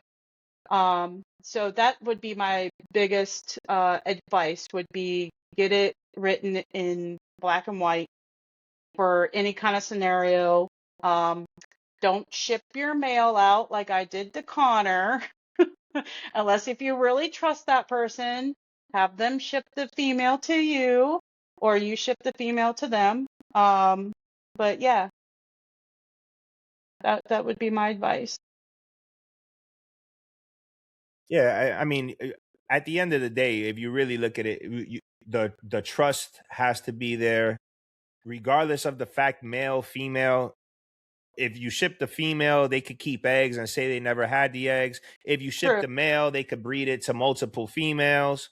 It's if they're gonna do something underhanded, they're gonna find a way to do something underhanded. So as long as you pick the right person,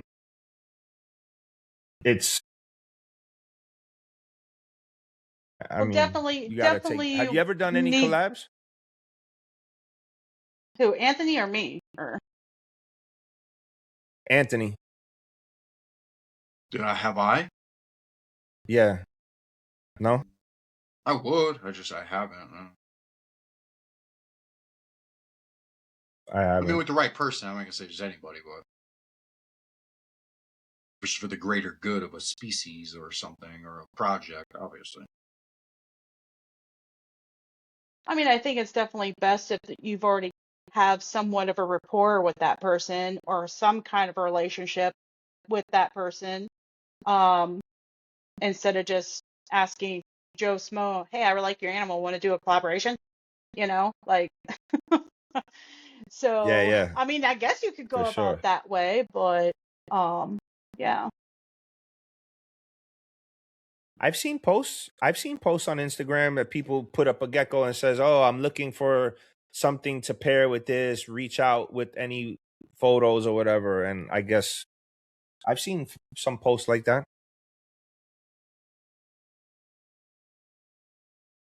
Yeah, I think I'd have to, I'm open to it, but, can you take me out to dinner first? You know? Yeah. Can we chat a little bit first, So, yeah. Yeah. Yeah. So when is your next reptile show? In September? Yep, in September for the All American.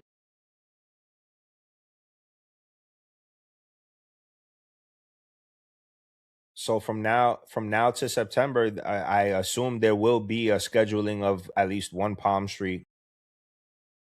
I have to. I have to. I think David has it down as one of my goals, I think. So All right.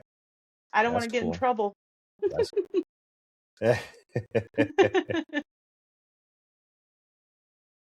yeah, it's a lot of fun over there. Like it's cool what he does. So you guys should check it out if you're interested. Um, what about you, Anthony? When are you gonna pair your gargoyles, bro? I have that one pair. I have that one pair paired up. Oh, One it's paired up already? yeah, the girl I have, she's like 4 or 5 years old already. And then the one I got from Nelson a few months ago, I put them together already. No, not the one from Signature. He's too young, too small. I don't have a female that's at that caliber either. I the one pair, yeah, they're paired up. We'll see. I mean, learning. We'll see. Never hatched them, like I said, so we'll find out. Reds, right? Yeah, my girls are orange. They're oranges. My girls are orange blotch, and then the males are orange stripe. Oh, that's what I've been hearing that a lot. Um, that's what they suggest you do, huh? Blotch to stripe. I tried it. We'll see. You know, I don't know anything about it, but I'm definitely trying to find out. That's for sure. Yeah. But that's what I've heard. Yeah, the blotches with the stripes are I mean, I guess there's still a fair mix, anyways. Half the people I say they get half and half. Some will say they're. I mean, I don't know that with gargoyles that there is a rhyme or reason, but to any of it. But I'm definitely interested enough that I'm willing to find out and try now. You know. Yeah, I think that's what makes them so interesting because you still don't know.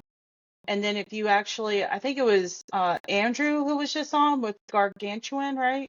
Gargs or whatever, Mm-hmm. who mentioned about like studying someone else's lines. And I've noticed like with David, right, he gets on Palm Street a lot. So you can like look at all the animals and then if you know what the animal, the parents lineage, that's another thing, right? If you know what the parents are, then you can kind of see what they're producing. Like I'm a big Pharaoh fan, his sire Pharaoh, because Pharaoh's constantly throwing out these oddball geckos that I don't know. I think, I've got a couple of them because I like the oddballs. And he's a stripe Yeah, compared to other stripes. Does that and you give me get weird stuff. a higher chance for some oddballs, right?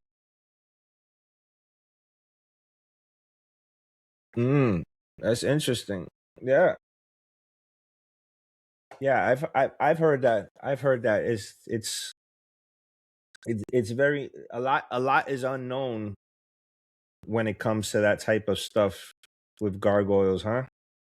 So it makes it a lot of fun. That's what's interesting. I think it is. I always say it though. You know, even though I'm not involved, I think I love watching what people do, and I think it's all of those unknowns that make it that exciting. You know, it's I don't really care for all the debating and the personal interpretations of things. I believe in calling a cat a cat. You know, like I mean, let's call things what they are. And there seems to be a lot of interpretation in the gargoyle world. However, I think that's just because it's they're very new in young rather as far as morphs and genes and hobbies go, right? Like, but I think it's there's a lot to evolve. There's a lot to still be done, and I think with that, a lot of things will again change. And I think for example, the yellow thing, right? Like, you know how crazy that makes me, Mark, when people say there's no yellow stripe as I'm looking at a yellow stripe animal. Like, I'm not gonna wrap my head around that. Like it's yellow stripes. How is there no yellow stripes when I have one in front of me? So clearly someone's coming up with some theory as to why I'm not looking at a yellow striped animal. And I think that that's going to eventually change, right? Like, I get where people are putting a scientific spin on it, and we are all brilliant geniuses in our gecko rooms, right? We all have an amazing theory that's been sent to us from the stars. However, it's may not be that complicated is all I'm saying. Like a red might just be a red, an orange might be an orange, and a yellow might be a yellow, you know, and instead of, well, the orange you're looking at really isn't orange, it's a less saturated red, and the yellow that you're looking at, well, that's not really yellow either, it's just a you know, it's an orange with a shadow being cast by, you know, this star consolidation over here. It's like, all right, I mean, cool. I mean, historically, I think that's how it always is with every reptile, right? Like there's been things called things that have changed Of course, later yeah, on in the future, you know. of course, absolutely. So I Absolutely. think it's just Unless it's a set having that gene, under, you know, like an albino. yeah. But when you're talking about colors, you know, there's certain things with the gargoyles that I see as being set in stone, right? Like the patterns. There's stripes, there's blotches, there's reticulated, and the mosaic, right? Those are like color patterned. Those are patterns, right? Like, and that's pretty clear across the board. Like everyone can agree that there's stripes, blotches, whatever. Those are patterns. When it comes to the color, which to me seems to be the most obvious, there's the most controversy, right? It's like I you know, maybe you're using reds to make orange, right? Like maybe those oranges will make reds, but it's still an orange animal, right? Like same thing we're talking about the crested geckos. Like people say my red line, they're orange. I'm making orange geckos. Orange geckos were the goal. Orange geckos, they're orange geckos. Like so maybe you'll get reds out of them. I don't. I get orange geckos. My orange geckos make orange geckos. I have red geckos that make red geckos, but my orange geckos make orange geckos. You know, so I again, those are the little things that my dyslexic ass can't seem to wrap my head around. And, you know, it drives me nuts. But I think the hobby will eventually sort itself out. I genuinely believe it. I mean, you know, and I commend all the work that's going into people figuring it out. You know, but I also think there's a lot of other things that should be focused on, like the blacks, the whites, the other patterns, structural shit, instead of sitting here debating orange and red. You know, or reds aren't oranges, oranges are really reds. And well, technically they're all yellows, because if you look at the color wheel and you take this color out of the equation, you have yellow. I mean, obviously, right? Like obviously, like I get it, but maybe it's just simply the fact that if you paired, I mean, I don't know. I don't know enough. That's also a huge factor with all of my opinions on gargoyles. I don't know enough. You know? I feel the same way. So I started breeding them. That's what I did. Got a couple, put them together, see if I can come to any consensus in my own head, any type of conclusion or theory. But still a lot to be had. I mean, I think so with crested geckos. I think so with chews. I think so with all of these animals. Like we were talking to Mommy Me Geckos the other day, and you were talking about the snakes in theory, but they took the genetic combinations of the ball pythons and did. Someone came up with some type of algorithm that calculated the possible combinations of morphs and genes that have yet to be done with the ones they already know, and the number is virtually infinite. You know, so I think the same thing is true with the geckos. Is there a wild type gargoyle gecko that they considered wild type I have no idea. that anybody knows of? Okay. Look in the book. You got the book with you? Brachydactylus? I think in the back of that they show them. If you go to the gargoyle section, it'll say Wild type? which basically I think was like a bandit or something, but I have no idea. Well, yeah, well, banded, reticulated, aberrant, like It's they're all all labeled as reticulation. those. Like it's all reticulation. I might But be thinking of another book, but I thought it was in the back of that one. I think brown is often referred to as normal. okay.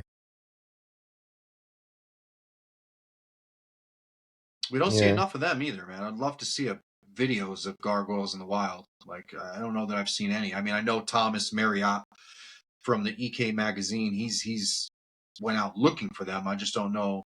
I've seen the habitat. I don't know that I've ever actually seen footage No, of a gargoyle in I the wild. asked him when we interviewed him. He has not yet seen one, but they went out looking. I know like Bauer That's and then interesting Bowville, too. but we see the papers and not the pictures. So I don't. No, motherfucker. I seen them on iNaturalist, man. List. Someone posted pictures of wild gargoyles they took pictures of on iNaturalist. In New Cal? Yeah. Wow. Sure did. That's interesting. Yeah, I just wrote that You know down. how you do it, right? You look up like the locations and they'll show you where the travelers Yeah. have taken pictures. I Yeah, saw yeah. one of a gargoyle. He was walking on the ground. It was a gargoyle walking on the ground. And he was a Hmm. bandit, whatever, reticulated, whatever, that type of style. Wow.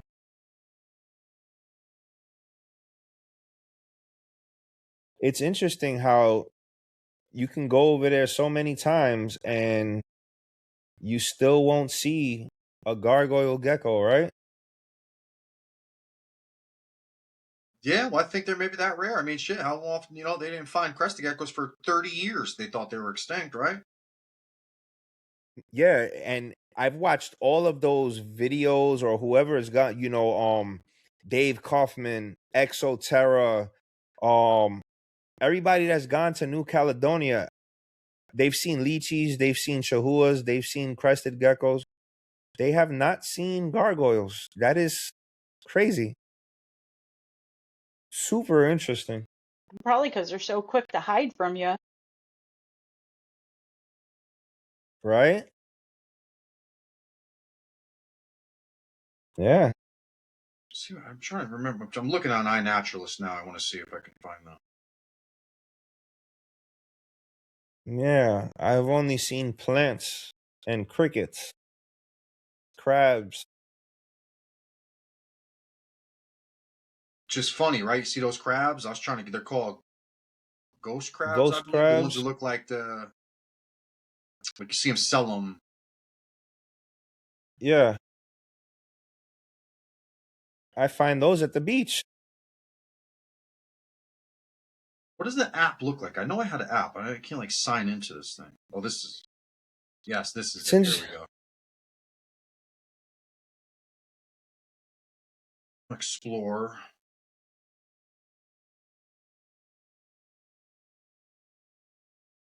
But I absolutely remember seeing it. I was looking at it and I was like, no shit, that's what a wild gargoyle looks like.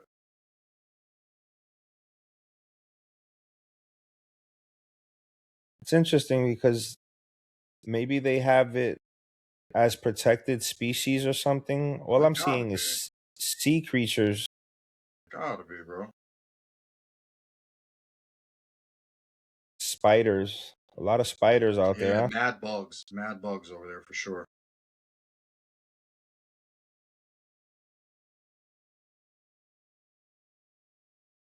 I think it was near New May. No, New May, huh?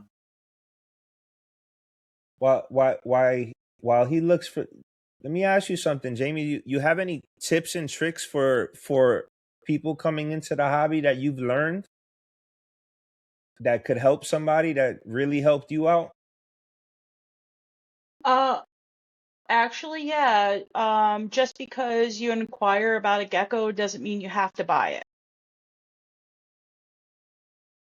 I've inquired about some that I didn't really want, after seeing a couple pictures, and stuff, but then I felt obligated that I had to buy it, and I've gotten over that, but yeah, just because you inquire about a gecko doesn't mean you have to buy it. Yeah, I see that a lot. People complaining that, oh, you asked me 1,000 questions and this is that the other and you didn't buy the gecko. And it's like, bro, if I go Well, why else into are you there? Walmart, like if I go into Walmart and I see a deodorant stick there, I might pick it up. I might be interested. I might look at the ingredients. I might look at the directions, and then I might look at the price, and then I might say, hey, I think I want this one instead. 2-pack. I don't know. Like, you have to be able to window shop and ask questions, right? Yeah. Especially if you're new, you're learning and you want to make the right decisions and spend your money wisely. I don't see no geckos here, and I went through every page. I'll show you. Yeah, that's a good tip. You shouldn't feel scared to ask questions and inquire about a gecko and then not make the purchase. Like, Yeah. Well, like, especially like you want to know like a fire up and a fire down picture. That's shouldn't be too much to ask for, right? And we shouldn't feel like you said, we shouldn't be scared to ask for that. And yeah, coming into the hobby being new, I was more worried about, oh, well, I don't want to be seen as that person that asks about a gecko and asks me 1,000 questions and they never buy, so don't even give them the time of day. Well, I've gotten over that. But yeah, just because you inquire about an animal doesn't mean you have to buy it. If anything, I think that's breeders good. should take that as a compliment that the person wants to know more about the animal, wants to know more about the lineage if you're into that, because that's a whole nother conversation. But you know, got to know what you're working in with. in the gargoyle world, are they on top of lineage? Is that a huge thing or no? I mean, I think it is. Well, it is for me, but then it's also not going to keep me from, like I said, I have 2 wholesale geckos that don't have lineage, but I just know they're AC wholesale geckos from the expo. But they still are exhibiting what I'm looking for, so I'm not going to exclude them, you know. That red blotch from Tiki's doesn't have lineage. It was on Palm Street, and I got hell of a deal. If it's something that's that nice, do you really need lineage? But I like lineage. Like, I can debate both. I like lineage because I'm trying to like study, like, well, what am I working with? Even though I know the polygenetic, and you still could get blotches from 2 stripes, or 2 red animals could give you a black and white. At least it helps you with knowing the chances of your odds are if you know lineage. You know, it's interesting to know that it's just more data to collect, right? That's how I kind of view it as.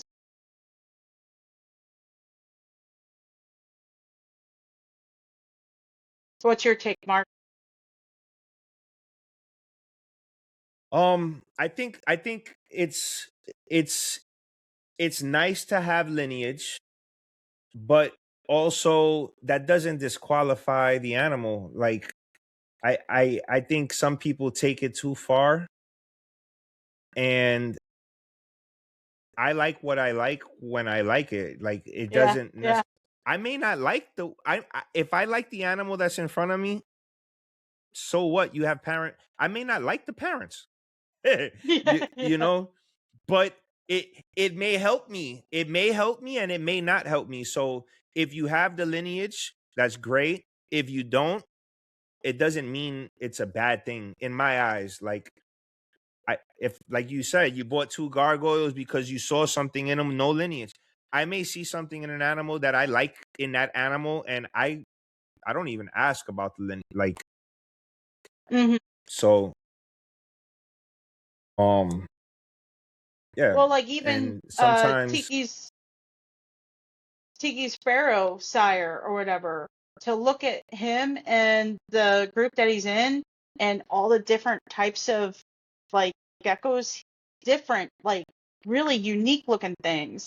You wouldn't you wouldn't think, but because of the polygenetics there, I don't know. I just think it is quite A lot of interesting. But skinks who's in to the say gargoyle. those animals are going to give you unique ones too? What if they're just all stripes? You don't know. At least you know what you're working with. So I don't know. Mhm. Yeah, it's interesting. Let me get a couple seasons underneath my There's a belt. lot I of might have a different species. answer for you.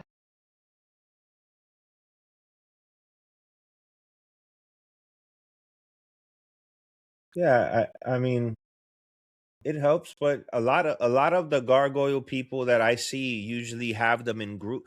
So you're breeding for the first time this year. Are you doing 1.1s or are you doing in groups? I did one-on-ones. Okay. Yeah. Yeah, a lot of the gargoyle people that I see usually the nor it's more frequent that you see them in groups than one-on-ones. Mhm. Like I'm starting to see the one-on-ones more often, but normally I'm seeing a lot of, oh, this male is paired to these three females, or this male is to these two females, or whatever the case, my groups and stuff. But Mhm. No, I think for me, I'm I just guess as starting off, time, yeah, with the one-on-ones because, like, especially when it comes to the black and whites, to be able to really narrow down what I'm trying to what's go happening. for. I, and the way my life can be so chaotic, I want to make sure I know what I'm working with, you know?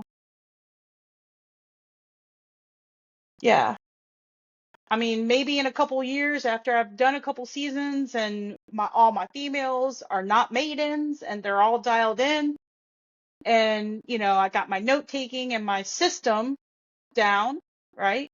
Logistics, then maybe I can do groups. But right now, starting out, I almost don't trust myself with how chaotic my life can get, that I just want to make sure I know what I'm working with.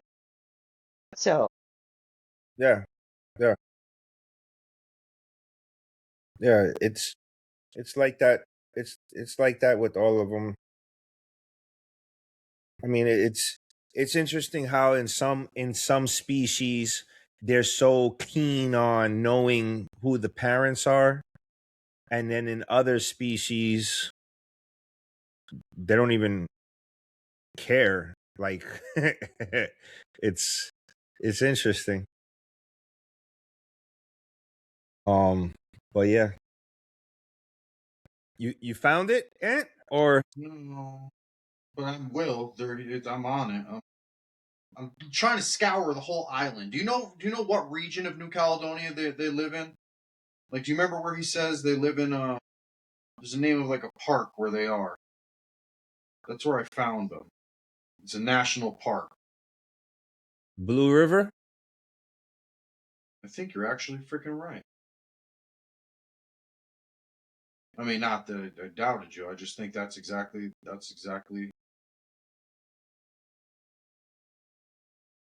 Yeah, Blue River National Park is what they named the food after. Blue River diets. Hey, there's another new food. So what are you feeding your gargoyles, Jamie? I do Rapashi, and I also like Zoomed, specifically the blueberry, because the Zoomed like mixes up like very, very, very smooth. And I don't know. I know it's for them, but for me it's a texture thing. I'm like, oh, I like the velvetyness of the Zoomed blueberry. But yeah, I do a little bit of that, and then I add fruits and or fruits and some honey sometimes. Yeah.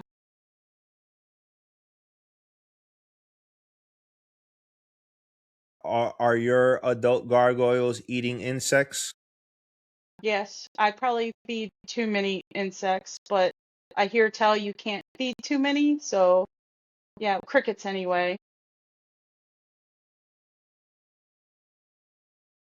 Yes, some of mine stopped. Oh, bang! Told you. They're not called that. They're called a knob-headed gecko. Right here. Whap! Right here. I This is found a the wild knob-headed. picture, Blue River Park, National Park. Just like I said, reticulated, banditish looking thing. They're called knob-headed geckos. Giant knob-headed geckos. Rhacodactylus auriculatus.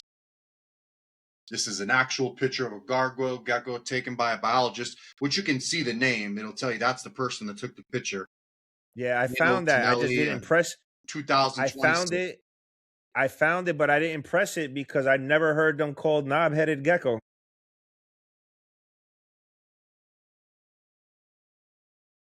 That's the picture right there. Oh, these are all of them? Yep, that's them right there. Yeah, this is These are all of all them. actual pictures taken in New Caledonia by guest tourists, biologists on site. They even give you the coordinates of where it was taken. Is that a green one?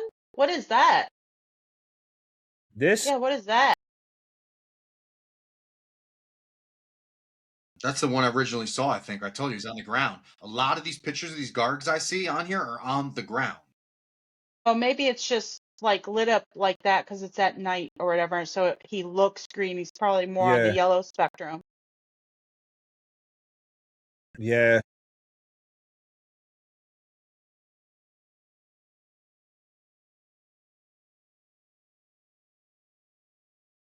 It's interesting that they call them knob-headed geckos, right? On the bottom, though, if you look at this guy, he says another one of these gargoyle geckos.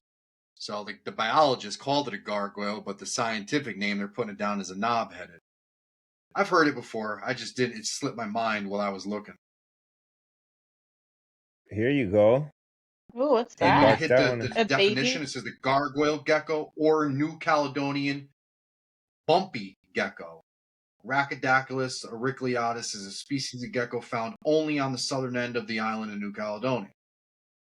Its habitat is threatened by deforestation on the island. This gecko, along with several other Rhacodactylus species, are being considered for protective measures by CITES, which would put them on restrictions on other exportations. The gecko was first described in 1869.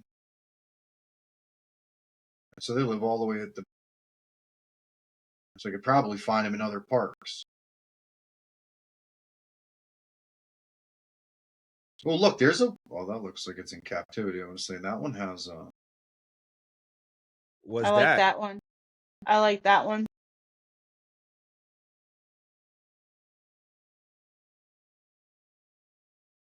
Right? Yeah.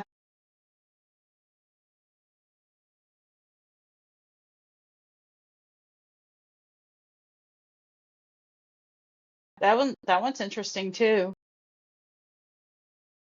Mm-hmm.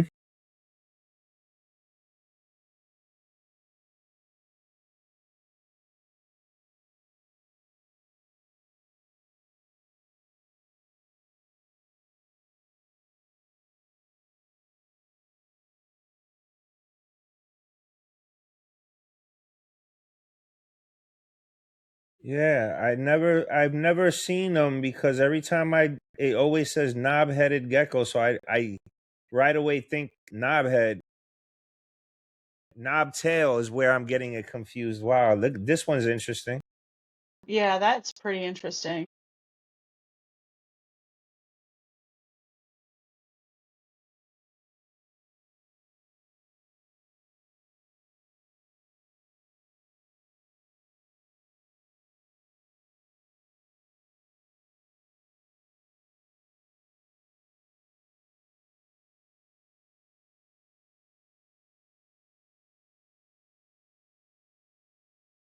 Yeah, I mean, you see some stripes, but for the most part, they're all like reticulated. Mm-hmm.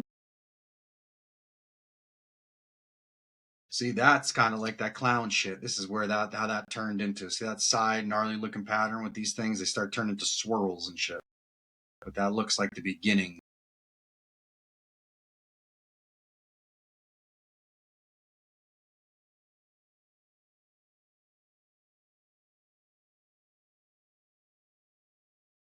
But for anyone out there that's watching this that doesn't check it out, guys, I've talked about this in the past a lot more on the Gecko Exchange. But iNaturalist, for any species you keep, I'm always preaching nature is our proxy. The best way to get a good idea of the environment and habitat in which your animals come from is to hop on these satellite websites where you could literally get satellite footage of the location of where these animals come from. Check them out, man. check out where your animals come from. This iNaturalist site will show you plant species, bug species. I mean, and as far as I'm concerned, it helps me with everything. I'm looking at potential food sources. I'm looking at plants for my enclosures. I'm looking at things in these pictures that make up substrate contents. I mean, I can't rave enough about how important and cool this site in particular is to the way I keep my animals. I absolutely love iNaturalist.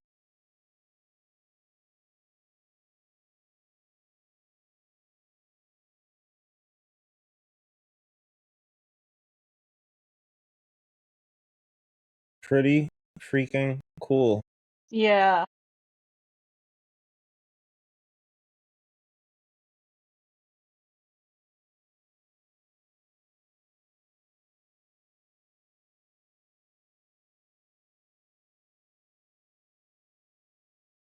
Can you zoom in on that one?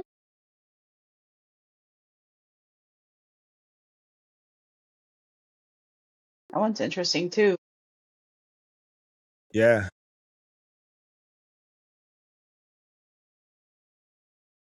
Yeah, that's pretty cool.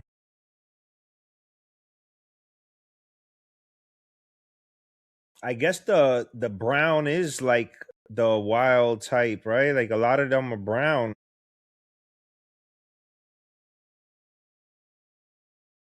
Look at that. Yeah, that looks pretty cool too.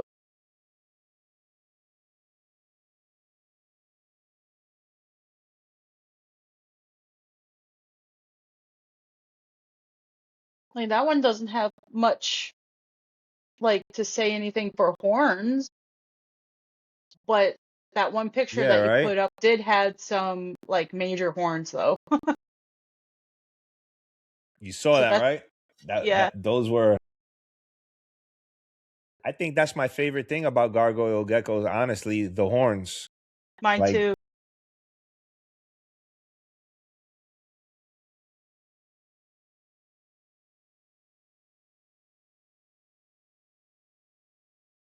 this is the only page. Yeah, this is the only page.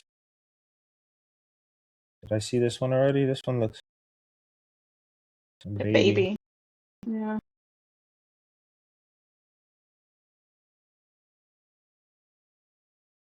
This one looks very white here, but it's a Hmm. bad picture.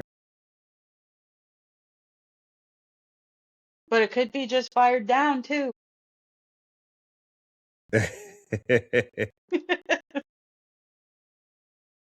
Yeah. Have you heard that term before? Knob-headed gecko? Knob-headed giant gecko? Are they using that in the UK or something? That's beyond me.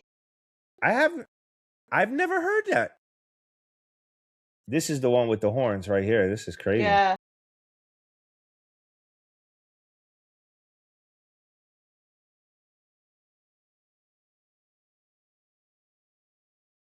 Yeah, I Interesting see you little red pointing out dots the there. yeah.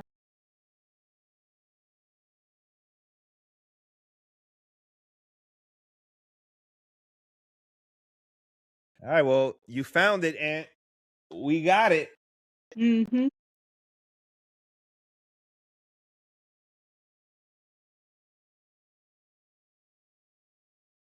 But look at the white on that one.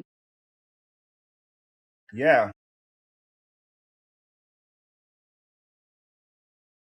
And that's not normal neither, right? How the stripe goes all the way down to the tip of the nose Yeah. with the white. Yeah, that one's pretty cool. They get them a lot on these rocks. A lot of those pictures have like this orange clayish.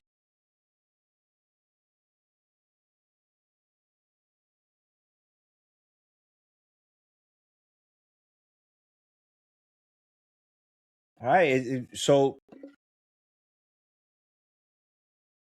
is there anything else you want to talk about, Jamie, or you want to mention? I You think want to I go think I'm over? I think I'm good. unless if you guys have anything else.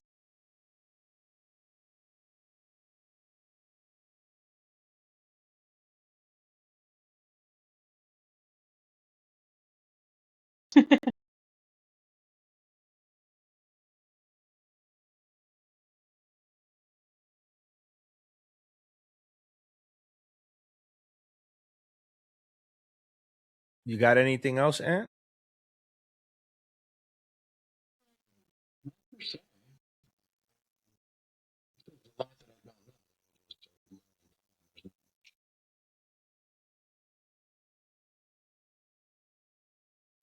Questions have to be done by observing.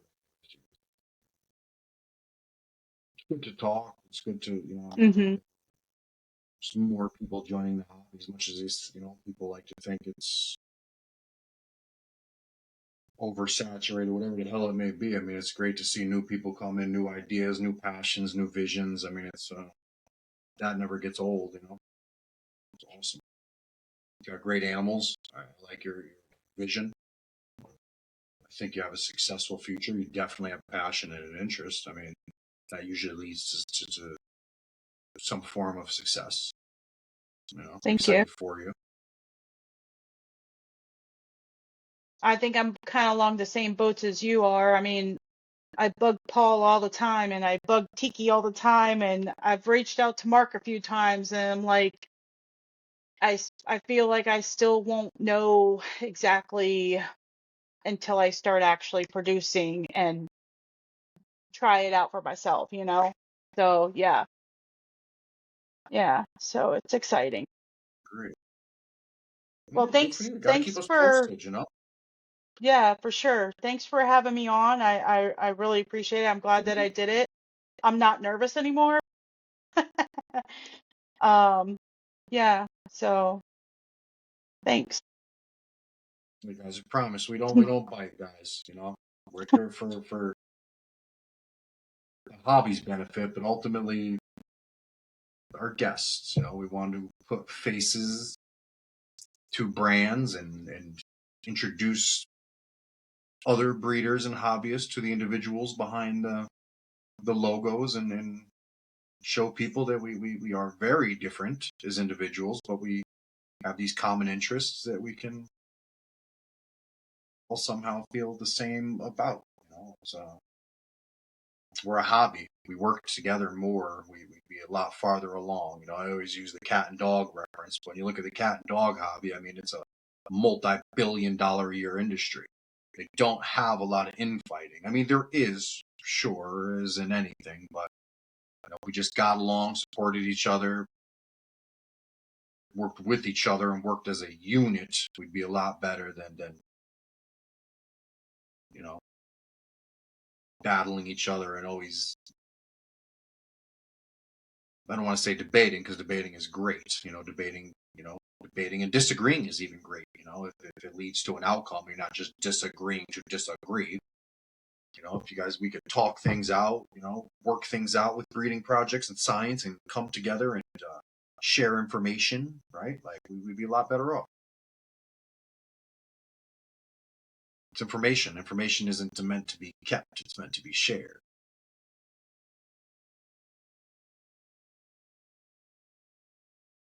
That's all I know about that. I love that movie. Forrest Gump reference. No, I got That's all you. I got to tell you about. Yeah. Life is like a box of chocolates. All right. Well, obviously, I'm getting tired and delusional. So, Yeah. anybody have anything they'd like to say? Any announcements? Anything that we haven't talked about? This is the time. Mark, you have anything you want to? No, man. Just stay blessed out there. Keep trying to make the reptile hobby a growing community in every form and fashion. And bro, thank you for everybody that watches us. I appreciate that a lot. And if you want to see anything different, or you want to see anybody in particular, leave comments. We got a lot of great people that we've interviewed, and we're gonna keep interviewing, and it means a lot to me. I really appreciate it. So that's all I want to shout out. Yeah, that's a fact too, guys. Don't ever think you're too small. Your collection's too small. I mean, that's. I'd like to say I get where you're coming from, but that's not what we're here for. This isn't a clout platform. We're here for everybody. If you're involved in the hobby in some way, you have something you want to share, the show is yours. I mean, that's what this platform is. It's a people's platform. This is the hobby's platform. We don't have a frat boy following and exclusively allow certain people on here to regurgitate and circle around the same information. We want opposing views. We want, different ideas. Come on here, be you. Tell us about you, what you do, what's working for you. Don't come on here and be a fucking asshole. I mean, that's for sure. But if you got something you want to say and something, a hill you're willing to die on, if you're involved in this hobby and you have good intentions, we're going to listen to you. We'll hear you out. That's the very least. I can't guarantee I'm going to agree with you, but I will listen to you. I will absolutely listen to you. We will give you a way to share your information.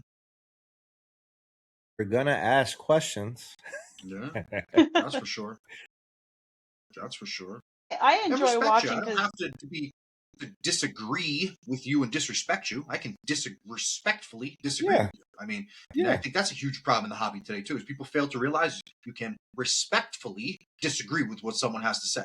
You don't have to agree with everything or be an asshole about it. We are civilized human beings. Learn to communicate.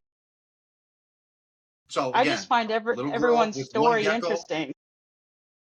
Yeah. Sure. All right, folks. Well, that is a wrap. Stay true to yourselves. Follow your passions. Work with what you love. Be nice to people. And again, above all, stay fucking weird, man. Peace.